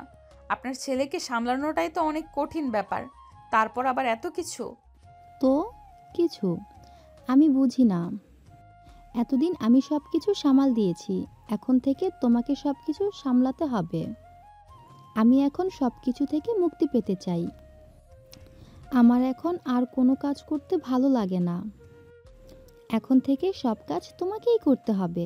হ্যাঁ আম্মু, তুমি কোনো চিন্তা করো না। এখন থেকে তোমার বৌমা সব সামলে নেবে। গ্রামের মেয়ে বলে কথা, ওরা সব কিছু সামলাতে পারে। অতঃপর নীলের আম্মু আর কোনো কথা না বলে সেখান থেকে চলে গেল। এদিকে নীল তখন নেহাকে কাছে টেনে নিয়ে বলল, তা ম্যাডাম, এবার কিন্তু আমার সব কিছুই সুদে আসলে চাই। এবার কিন্তু আর কোনো বাহানা আমি শুনবো না। আমিও কোনো বাহানা দেখাতে চাই না। এত বছর অপেক্ষা করেছি শুধু একটা ভালোবাসার মানুষ পাওয়ার জন্য, আর এখন যেহেতু ভালোবাসার মানুষটা পেয়ে গেছে, তাহলে আর বাহানা কেন দেখালে যাব? তাহলে চলুন শুরু করা যাক। সারা রাত খেলবো, পারবেন তো? মাঠে নামলেই তো বোঝা যাবে কে কতক্ষণ খেলতে পারে। এই কথা শুনে নীল নেহাকে নিয়ে বিছানায় চলে গেল। আর তারপর তাদের ভালোবাসাই রোমান্টিক পর্ব শুরু করলো। ভালোবাসার পর্ব শেষ হলে দুজন দুজনকে জড়িয়ে ধরে ঘুমিয়ে পড়ল। পরের দিন সকালবেলা যখন ফজরের আজান দিবে তখনই নেহার ঘুম ভাঙল আর নীলকে নেহা ঘুম থেকে ডেকে তুলল। এই যে সাহেব, ঘুম থেকে উঠেন, ফজরের নামাজ পড়তে হবে। ফজরের আজান দিয়ে দিছে অনেকক্ষণ আগেই। তাড়াতাড়ি ফ্রেশ হয়ে আসুন, এক্ষুনি নামাজ পড়তে হবে। আরে আমাকে আর একটু ঘুমাতে দাও। এত সকালে ঘুম থেকে ওঠার অভ্যাস আমার নেই। আমি এখন ঘুম থেকে উঠতে পারবো না। প্লিজ আমায় বিরক্ত করো না। সাহেব, এটা বললে তো হবে না। আপনি এক্ষুনি ঘুম থেকে উঠবেন আর ফ্রেশ হয়ে এসে আমার সঙ্গে নামাজ পড়বেন। তারপর যা করার করবেন। আমি আপনার কোনো কথাই শুনবো না। আপনাকে নামাজ পড়তেই হবে। প্লিজ তুমি আমার সঙ্গে এরকম করো না। এত সকালে আমি ঘুম থেকে উঠতে পারি না। আমাকে আর একটু ঘুমাতে দাও। এ বলে নীল কম্বল মুড়ি দিয়ে শুয়ে পড়ল, কিন্তু নেহা তাকে আর ঘুমিয়ে থাকতে দিল না। সে পাশে থাকা গ্লাস থেকে পানি নিয়ে নীলের মুখের ওপর ছিটা দিতে থাকলো আর বলতে লাগলো, এখন যদি তুমি ঘুম থেকে না ওঠো তাহলে কিন্তু ওই যে পাশে পুরো একটা জগ পানি আছে, পুরোটাই তোমার উপরে ঢেলে দিব বলে দিলাম। নীল তখন আর কোনো উপায়ন্তর না পেয়ে ঘুমো ঘুমো চোখে ওয়াশরুমে চলে গেল। তারপর গোসল করে ফ্রেশ হয়ে এসে নেহার সঙ্গে ফজরের নামাজ পড়ে নিল। তখনই নেহা তাকে বলল, আমার সকালবেলা হাঁটতে যাওয়ার অভ্যাস আছে, তুমি কি আমাকে একটু হাঁটতে নিয়ে যাবে? একে তো সকালবেলা আমার ঘুম ভাঙিয়ে এসো, এখন আবার বলছো হাঁটতে নিয়ে যেতে।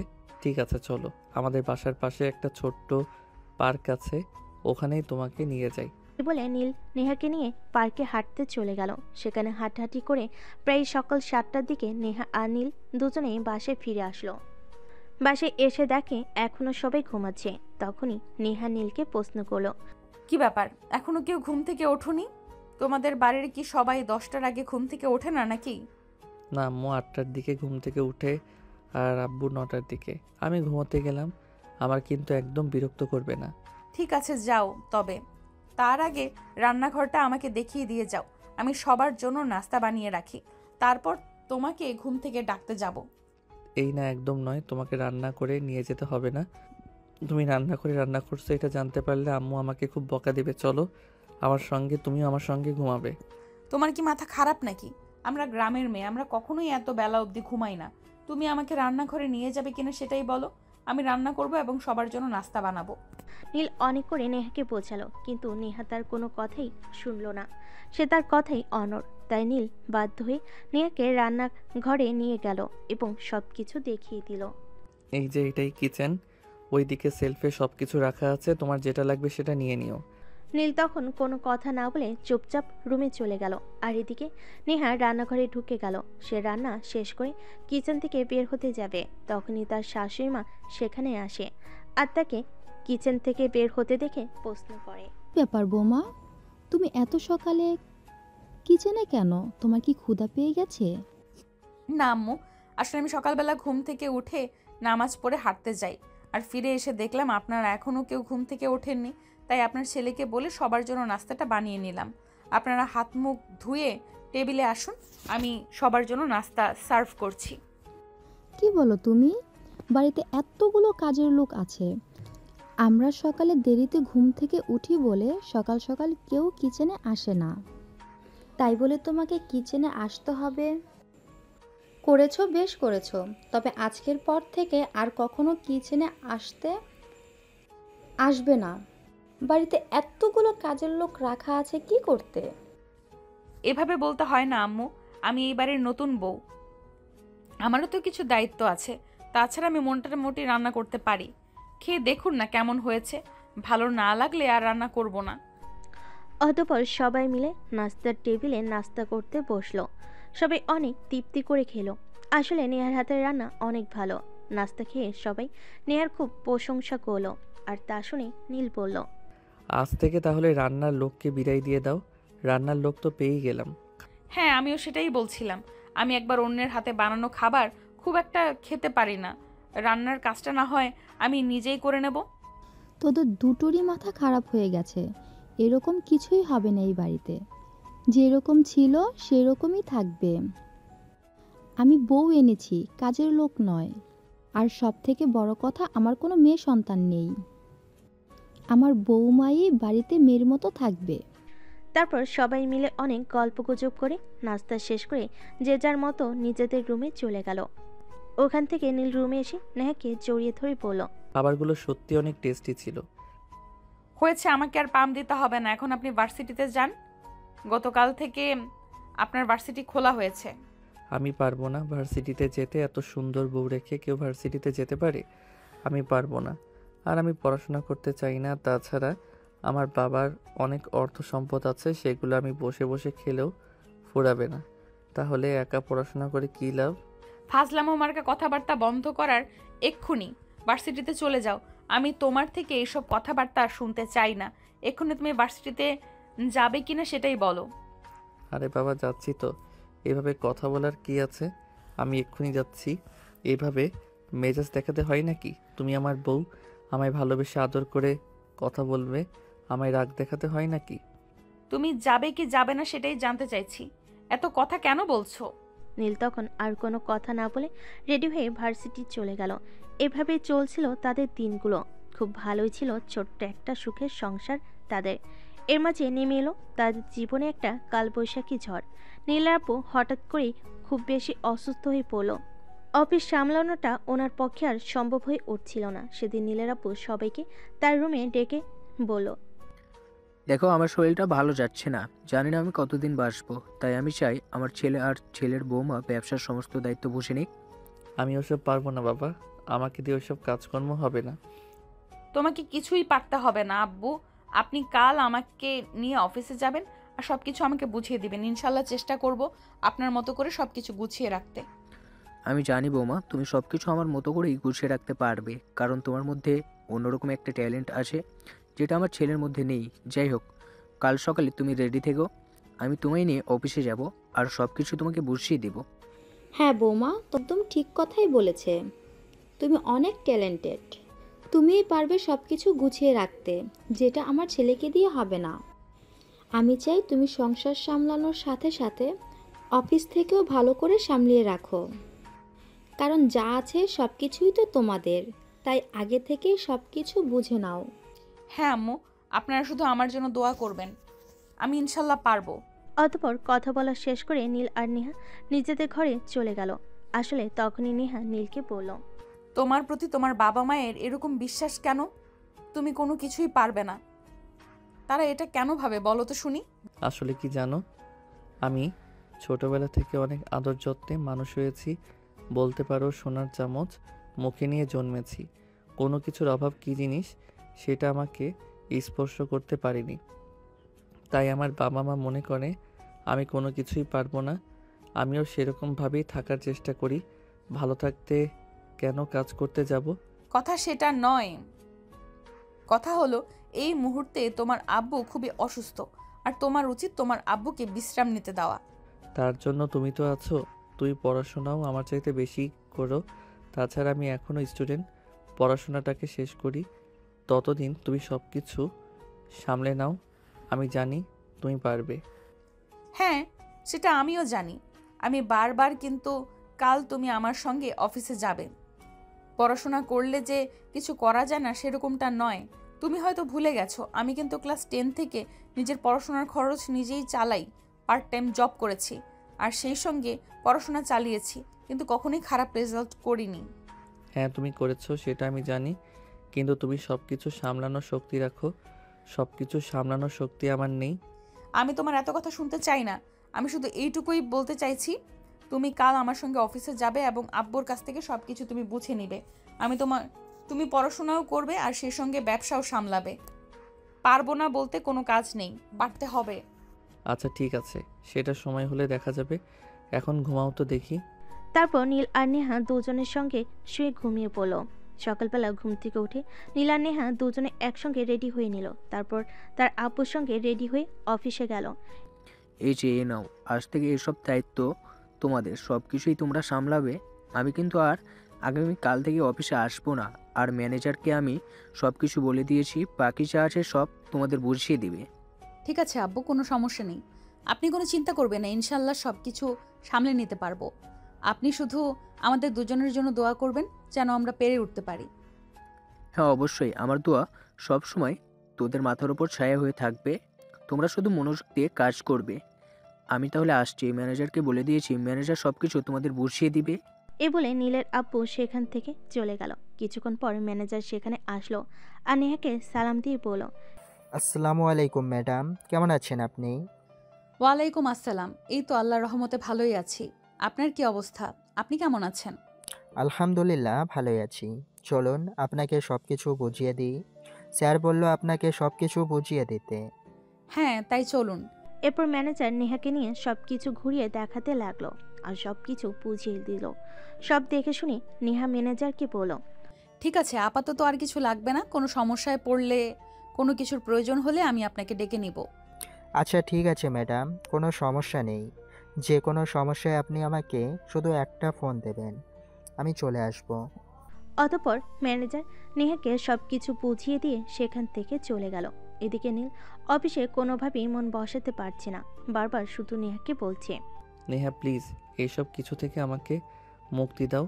আমি এসব ঝামেলায় নিজেকে জড়াতে চাই না। আমার ভালো লাগে না এসব কিছু। তুমি করো না এসব। আমি পড়াশোনাটা আগে শেষ করি। ঠিক আছে যাও, তোমার কোনো কিছুই করতে হবে না। আমি অফিসে সামলাবো, সংসারও সামলাবো, কারণ আমরা গ্রামের মেয়ে, আমরা সব পারি। হ্যাঁ, সেটা তো তোমাকে দেখেই বোঝা যায়। তুমি আর 5টা সাধারণ মেয়ে থেকে আলাদা। তোমাকে দিয়ে অনেক কিছুই হবে, সেটা আমি প্রথম দেখাতেই বুঝেছিলাম। যাই হোক, তুমি অফিস করো, আমি আসছি তাহলে। এ বলে নেহাকে নিয়ে সেখান থেকে চলে গেল। এভাবে দেখতে দেখতে 2 বছর সময় চলে গেল। অফিস খুব সুন্দরভাবে সামলাচ্ছে। আর এদিকে নীলের এবছর অনার্স 3rd ইয়ারের পড়াশোনা করছে।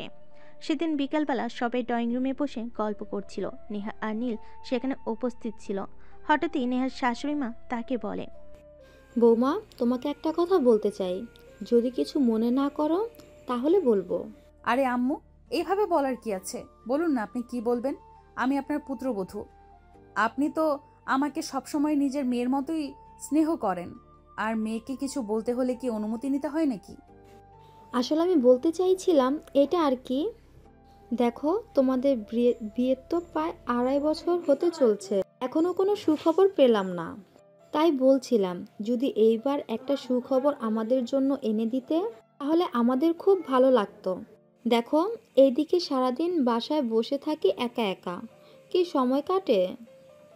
একটা খেলার সাথী চাই। এ ব্যাপার? আচ্ছা ঠিক আছে, এই কথা বলতে এইভাবে অনুমতি চাইতে হয় নাকি? নেহার শাশুড়িমা কথাটা শেষ করার আগেই নেহা এই কথাটা বলে, কিন্তু পরক্ষণেই কথাটার অর্থ বুঝতে পেরেছে অনেকটা লজ্জা পেয়ে যায় আর দৌড়ে সেখান থেকে চলে যায়। অপরদিকে তার পিছন পিছন নীল রুমে আসে আর পিছন থেকে নেহাকে জড়িয়ে ধরে। বউ, আমারও তো মন চায় বাবা ডাক শুনতে, প্লিজ এনে দাও না একটা ছোট্ট পুচকু। ও তাই নাকি? তাহলে আমি পুচকু নিয়ে বসে থাকবো আর অফিসটা সামলাবে কে? আপনি তো এখনো পড়াশোনা শেষ করতে পারেননি, আবার বলছেন পুচকু চাই। নিজেই তো একটা বাচ্চা, নিজেকে সামলাতেই তো একটা মানুষ লাগে, তারপর আবার বাচ্চা সামলাবে কে? প্লিজ বউ, এরকম বলে না। তুমি না হয় অফিস সামলাবে, পুচকুকে আমি আর আম্মু মিলে সামলে নেব। আর আব্বু তোমার সঙ্গে ফ্রি আছেই, তাহলে তোমার এত চিন্তা কিসের? প্লিজ বউ, এরকম বলে না। ঠিক আছে, আগামীকাল ইংল্যান্ডের একটা বায়ারের সঙ্গে আমার ছোট্ট একটা মিটিং আছে, ওই মিটিংটা সেরে আসি। যদি ওই ডিলটা আমরা পেয়ে যাই তাহলে এই ব্যাপারে ভেবে দেখব। বউ, আমি আর কোনো অজুহাত শুনতে চাই না, আমার একটা পুচকু লাগবেই। ঠিক আছে বাবা, বললাম তো কালকের মিটিংটা সেরে আসি, তারপর চেষ্টা করে দেখি। এ বলে নেহা আর নীল দুজনেই ঘুমিয়ে পড়ল। পরের দিন সকালবেলা ঘুম থেকে উঠে নেহা সবার জন্য নাস্তা তৈরি করলো। তারপর সবাই মিলে একসঙ্গে বসে নাস্তা করে নীল ভার্সিটিতে চলে গেল আর নেহা অফিসে। অফিস শেষ করে রাত 10টার দিকে নেহা বাসে আসলো। তার শাশুড়ি মা তখন তার জন্য ড্রয়িং রুমে বসে বসে অপেক্ষা করছিল। বৌমা, আজ এত দেরি হলো কেন অফিস থেকে আসতে? তুমি তো প্রতিদিন রাত 8টার মধ্যে বাসায় ফিরে আসো, কোনো সমস্যা হয়েছে নাকি? আমার তো অনেক টেনশন হচ্ছিল। না আম্মু, সেরকম কোনো ব্যাপার নয়। আমি তো আপনাদেরকে বলেছিলাম আজ আমার ইংল্যান্ডের একটা মিটিং আছে, ওই মিটিংটা শেষ করতে করতে দেরি হয়ে গেল। তাছাড়া অফিস আওয়ারের অনেক কাজ করেছিল, সব কিছু গুছিয়ে আসতেই রাত হয়ে গেল। আর আপনি এখানে কেন বসে আছেন? আমি না বলেছি আপনি 7টার মধ্যে রুমে চলে যাবেন? আমি অফিস থেকে এসে রান্না করে তারপর সবাইকে খাবার খেতে ডাকবো। রাস্তায় বাসায় থাকি না বলে আপনাদের বিকেলের নাস্তাটা বানিয়ে দিতে পারি না, তাই বলে কি আপনাকে এখানে অপেক্ষা করতে হবে নাকি? না মানে বৌমা, তোমার আসতে আজ দেরি হচ্ছিল তো, দেরি হচ্ছে দেখে রাতের খাবারটা আমি বানিয়ে নিয়েছি। তোমার শ্বশুর মশাই আর আমি খাবার খেয়ে নিয়েছি, নীল তোমার জন্য অপেক্ষা করছে। তাই আমিও ভাবলাম কিছুক্ষণ বসে থাকি, তুমি আসলে তারপর না হয় রুমে যাব। সত্যি আম্মু, আপনার মতো শাশুড়ি যেন প্রত্যেকটা মেয়ে পায়, এটাই কামনা করি। আপনি সত্যি অনেক ভালো, আপনার মতো শাশুড়ি পাওয়া সত্যি অনেক ভাগ্যের ব্যাপার। ভাগ্য করে আপনার মতো শাশুড়ি পেয়েছি। আপনি রুমে চলে যান, আমি আর নীল খাওয়া দাওয়া শেষ করে সব কিছু গুছিয়ে রেখে তারপর রুমে আসব। মিটিংয়ে কি হলো সে ব্যাপার তো কিছুই বললা না, ডিলটা কি তুমি পেলে? আম্মু, আপনাদের দোয়ায় ওই ডিলটা আমি পেয়েছি এবং কাজটা আমরা করতে চলেছি। বলেছিলাম না আপনারা শুধু আমার জন্য দোয়া করবেন, আমি সবটা সামলে নিতে পারবো। হ্যাঁ মা, তোমার জন্য সব সময় আমাদের দোয়া তোমার মাথার ওপর ছায়া হয়ে থাকবে। আমরা জানি তুমি পারবে, তোমার ওপর সেই ভরসা আমাদের আছে। আচ্ছা ঠিক আছে, তাহলে তুমি রুমে গিয়ে ফ্রেশ হও, আমি তোমাদের দুজনের খাবার রুমে পাঠিয়ে দিচ্ছি। আম্মু, আপনাকে না বলেছি আপনি রুমে চলে যান, আমি খাবার গরম করে নিতে পারবো। আপনি এক্ষুনি নিজের রুমে যান। নীলের আম্মু তখন আর কোনো কথা না বলে রুমে চলে গেল, কারণ তিনি খুব ভালো করেই জানেন এখন যদি তিনি এখানে আর একটাও কথা বলেন তাহলে নেহা রেগে যাবে। আসলে নেহা অফিসের সমস্ত কাজকর্ম করেও বাসায় এসে সব কিছু সামলায়। সে চায় না সংসার তার শাশুড়ি কোনো কাজ করুক। সে অফিস সামলাবে আবার এদিকে বাসায় এসে সবার জন্য খাবার তৈরি করবে, এটা তার প্রতিদিনকার রুটিন। তাই তার শাশুড়ি রুমে চলে গেল আর এদিকে সে রুমে এসে দেখতে পেল নীল বিছানায় শুয়ে ঘুমিয়ে পড়েছে। তাই সে ফ্রেশ হয়ে সোজা কিচেনে চলে গেল। তারপর খাবার গরম করে খাবার রুমে নিয়ে এসে তারপর নীলকে ঘুম থেকে ডেকে তুলল। এই নীল, ঘুম থেকে ওঠো। আমি না তোমাকে বলেছি আমি অফিস থেকে আসবো, যদি দেরি হয় তাহলে তুমি খাবার খেয়ে ঘুমিয়ে পড়বে। আমার জন্য অপেক্ষা করতে তোমাকে কে বলেছে? তুমি সারাদিন কত কষ্ট করো, তারপর আবার বাসায় এসে সংসার সামলাও, আর আমি শুধু সারাদিন বসে বসে খাই আর ভার্সিটিতে গিয়ে পড়াশোনা করি। এইটুকু অপেক্ষা করতে তোমার জন্য আমার ভালো লাগে। তাছাড়া তুমি আমার বউকে রেখে বর খেয়ে নেওয়া, এটা ভালো লক্ষণ নয়। হয়েছে সাহেব, হয়েছে। এখন আর নীতি কথা শোনাতে হবে না। তাড়াতাড়ি ঘুম থেকে উঠুন আর খেয়ে আমায় উদ্ধার করুন। অতঃপর নীল কোনো কথা না বলে চুপচাপ বিছানা থেকে উঠে খাবার খেয়ে নিল। আর তারপর নেহা সব কিছু গুছিয়ে রেখে বেডরুমে চলে আসলো। নীল বিছানায় বসে বসে নেহার জন্য অপেক্ষা করছিল। এটা দেখে নেহা বলল, কি ব্যাপার, তুমি আবার এখানে বসে আছো কেন? অনেক রাত হয়েছে, রাত প্রায় 11:30 বাজে। ঘুমাওনি কেন? একটু আদর পেতে মন চাইছে, প্লিজ একটু আদর দাও না আমাকে। এখন কিছুই হবে না, চুপচাপ শুয়ে ঘুমিয়ে পড়ো। আমার শরীরটা একটু ক্লান্ত লাগছে, আমিও ঘুমাবো। তাছাড়া তোমার জন্য একটা গুড নিউজ আছে। আগামী সপ্তাহে আমরা সিঙ্গাপুর যাচ্ছি হানিমুনে, 1 সপ্তাহের জন্য। তোমাকে বলে বোঝাতে পারবো না কতদিন পর তোমাকে নিয়ে একটু বাইরে বের হওয়ার সুযোগ পাবো। বিয়ের পর তো কখনোই আমাদের সেরকম কোনো সুযোগ হয়ে ওঠেনি। সব সময় তুমি শুধু তোমার সংসার আর অফিস নিয়ে ব্যস্ত থেকে যাও, আমাকে কোনো সময় তুমি দাওনি। এবার তুমি বাজে কথা বন্ধ করে ঘুমাবে, নাকি আমাকে অন্য কোনো চিন্তা ভাবনা করতে হবে? বলো শুনি। ঘুমাবো তো, তোমার বুকে ঘুমাবো। তোমাকে জড়িয়ে না ধরলে যে আমার রাতে ভালো ঘুম হয় না, সেটা তো তুমি খুব ভালো করেই জানো। তাহলে দেরি করছো কেন? চলে আসো। নেহা তখন মুচকি হাসি দিয়ে বিছানায় চলে আসলো আর নীলকে জড়িয়ে ধরে ঘুমিয়ে পড়ল। এভাবে দেখতে দেখতে আরও 3-4 দিন চলে গেল। এদিকে নেহা অফিস থেকে ছুটি নিয়েছে হানিমুনে যাবে বলে। সেদিন সন্ধ্যাবেলা নেহা অফিস থেকে চলে আসে। সে বাসে এসে দেখে তার শাশুড়িমা ড্রয়িং রুমে বসে টিভি দেখছে। তখন সে তার শাশুড়িমাকে বলল, আম্মু, আপনাকে একটা কথা বলা হয়নি। আমি আর আপনার ছেলে আগামীকাল সিঙ্গাপুর যাচ্ছি হানিমুনের জন্য। এটা তো খুব ভালো খবর বৌমা, তবে কিন্তু সুখবর নিয়ে ফেরা চাই। তা না হলে কিন্তু এবার কিন্তু আর মানব না। অনেক করেছো, অফিস সংসার সব কিছু অনেক করেছো। আমার একটা খেলার সঙ্গী চাই, তা না হলে কিন্তু এখন আর চলছে না। ঠিক আছে আম্মু, আপনি দোয়া করবেন আপনার যেন একটা সুখবর নিয়ে ফিরে আসতে পারি। আর হ্যাঁ, আব্বুর ওষুধগুলো আমি অনলাইনে অর্ডার করে দিয়েছি, কাল সকালেই ডেলিভারি ম্যান দিয়ে যাবে। আপনি একটু কষ্ট করে সেগুলো রিসিভ করে নেবেন প্লিজ। আর বাড়ির প্রয়োজনীয় জিনিসপত্র যা লাগবে সব কিছু আমি ড্রাইভারকে বলে দিয়েছি নিয়ে আসতে, আর টাকাও দিয়ে দিয়েছি। কাজের মেয়েটাকেও আমি সব কিছু বলে দিয়েছি, কিভাবে কি করতে হবে না হবে। আপনাকে কোনো চিন্তা করতে হবে না। সত্যি বৌমা, তুমি পারো বটে। তোমার মতো বৌমা পাওয়াটা সত্যিই ভাগ্যের ব্যাপার। সত্যি আমরা ধন্য তোমার মতো একটা মেয়েকে আমাদের বাড়ির বউ হিসাবে পেয়ে। তবে একটা কথা, আমরা কিন্তু এবার একটা সুখবর চাই। নেহা তখন লজ্জা পাওয়া মুখ নিয়ে সেখান থেকে উপরে চলে গেল আর রুমিকে একটু ফ্রেশ হয়ে নামাজ পড়ে তাকে যেন চলে আসলো সবার জন্য। তারপর কিচেনে চলে গেল, আসলে সবার জন্য নাস্তা বানালো আর সবাইকে নাস্তা খাই। তারপর রাতের রান্না করতে চলে গেল। রান্না শেষ হলে নেহা তার শ্বশুরের রুমে গেল। আপু, আমি তো কাল সিঙ্গাপুরে যাচ্ছি, আপনার কি কিছু লাগবে? বৌমা, আমার তো তেমন কিছু লাগবে না, তবে তোমার শাশুড়ি মাকে জিজ্ঞাসা করো। তোমার শাশুড়ি মায়ের যদি কিছু লাগে তাহলে তোমার শাশুড়ি মায়ের জন্য নিয়ে এসো। সত্যিই বৌমা, আমরা বুঝতে পারিনি তুমি এত কিছু কিভাবে খেয়াল রাখতে পারো। ফ্যামিলির কার কখন কি লাগবে সব কিছু তুমি দেখো। একদিকে সংসার সামলাও, অন্যদিকে অফিস, এত কিছু তুমি কি করে পারো বৌমা? সবই আপনাদের দোয়া আব্বু। আমি বলেছিলাম না আপনারা শুধু আমার জন্য দোয়া করবেন, তাহলে আমি সব কিছু সামলে নিতে পারবো। সত্যি আমার যেটা হীরা চিনে, তাই তো আমার মতো বৌমাকে নিজের জীবন সঙ্গী হিসেবে বেছে নিতে পেরেছে। যাই হোক, ভালোভাবে ঘুরে এসো, নিজের শরীরের প্রতি যত্ন নিও। এখানে থেকে তো সব কিছু সামলাতে গিয়ে নিজের আর কোনো খেয়ালই রাখো না। আচ্ছা আব্বু, ঠিক আছে, আসি তাহলে। আর খাবার টেবিলে আসুন, আমি সবার জন্য নাস্তা তৈরি করেছি, সবাই একসঙ্গে বসে খাবো।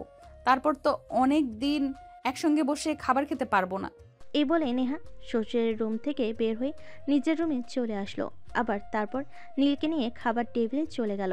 খাওয়া দাওয়া শেষ হলে নীল নেহাকে বলে, আমি খুবই ভাগ্যবান তোমার মতো একটা মেয়েকে নিজের জীবনসঙ্গী হিসেবে পেয়েছি। আর পুনর্জন্ম বলতে যদি কিছু থাকে তাহলে আমি বলবো আমি হয়তো আগের জন্মে কোনো ভালো কাজ করেছিলাম, যার ফলস্বরূপ আমি তোমাকে পেয়েছি। এই চোখের মেয়েরা বিয়ের পর তিনি আলাদা হয়ে থাকতে চাই, শ্বশুর শাশুড়ি সহ্যই করতে পারে না। আর যেখানে তুমি কিনা একা হাতে সব কিছু কত সুন্দরভাবে সামলে নিচ্ছ। সোনা, তোমাকে একবারই বলেছি আমি গ্রামের মেয়ে, আমি সব কিছু সামলাতে পারি। সমস্ত রকম পরিস্থিতিতে নিজেকে সামলে নেওয়া যায়, যেভাবে সেভাবেই নিজেকে তৈরি করেছি। আর হ্যাঁ, যেহেতু আমি গ্রামের মেয়ে, যেহেতু তুমি একটা কথা খুব ভালো করেই জানো, গ্রামে সবাই একসঙ্গে থাকার মতো পরিবেশ আছে, যেটা শহরে হয়ে ওঠে না। তাই আমি সবাইকে নিয়ে একসঙ্গে সব কিছু ম্যানেজ করে চলতে পারি। আর তার সঙ্গে আব্বু আম্মুর দোয়া তো ফ্রি আছেই। হ্যাঁ গো, সত্যি তুমি খুব ভালো একটা মেয়ে, আর ভালোবাসার মতো একটা মেয়ে। হ্যাঁ, এবার ঘুমাও, তাহলে আবার সকালে ঘুম থেকে উঠতে পারবে না। ভুলে যেও না, সকাল 10টায় কিন্তু আমাদের ফ্লাইট। অতঃপর নীল আর কোনো কথা বলে না, নেহাকে টান দিয়ে নিজের কাছে নিয়ে নিল। নেহা নিজেকে একটু দূরে সরিয়ে নেওয়ার জন্য কিছুটা চেষ্টা করছিল, কিন্তু নীল সেটা করতে দিল না। সে নেহাকে তার ভালোবাসার উষ্ণতায় উষ্ণিত করতে থাকলো। এভাবেই চলে গেল বেশ কিছুক্ষণ সময়। ভালোবাসা আদান প্রদান পর্ব শেষ হলে দুজন দুজনকে মুখে জড়িয়ে ধরে ঘুমিয়ে পড়ল, আর দুজনেই সুখের সংসারে স্বপ্ন দেখতে শুরু করলো। সুপ্রিয় ভিউয়ার্স, আমাদের আজকের গল্পটা এ পর্যন্তই ছিল। আপনাদের কাছে গল্পটা কেমন লেগেছে অবশ্যই কমেন্টে জানাবেন।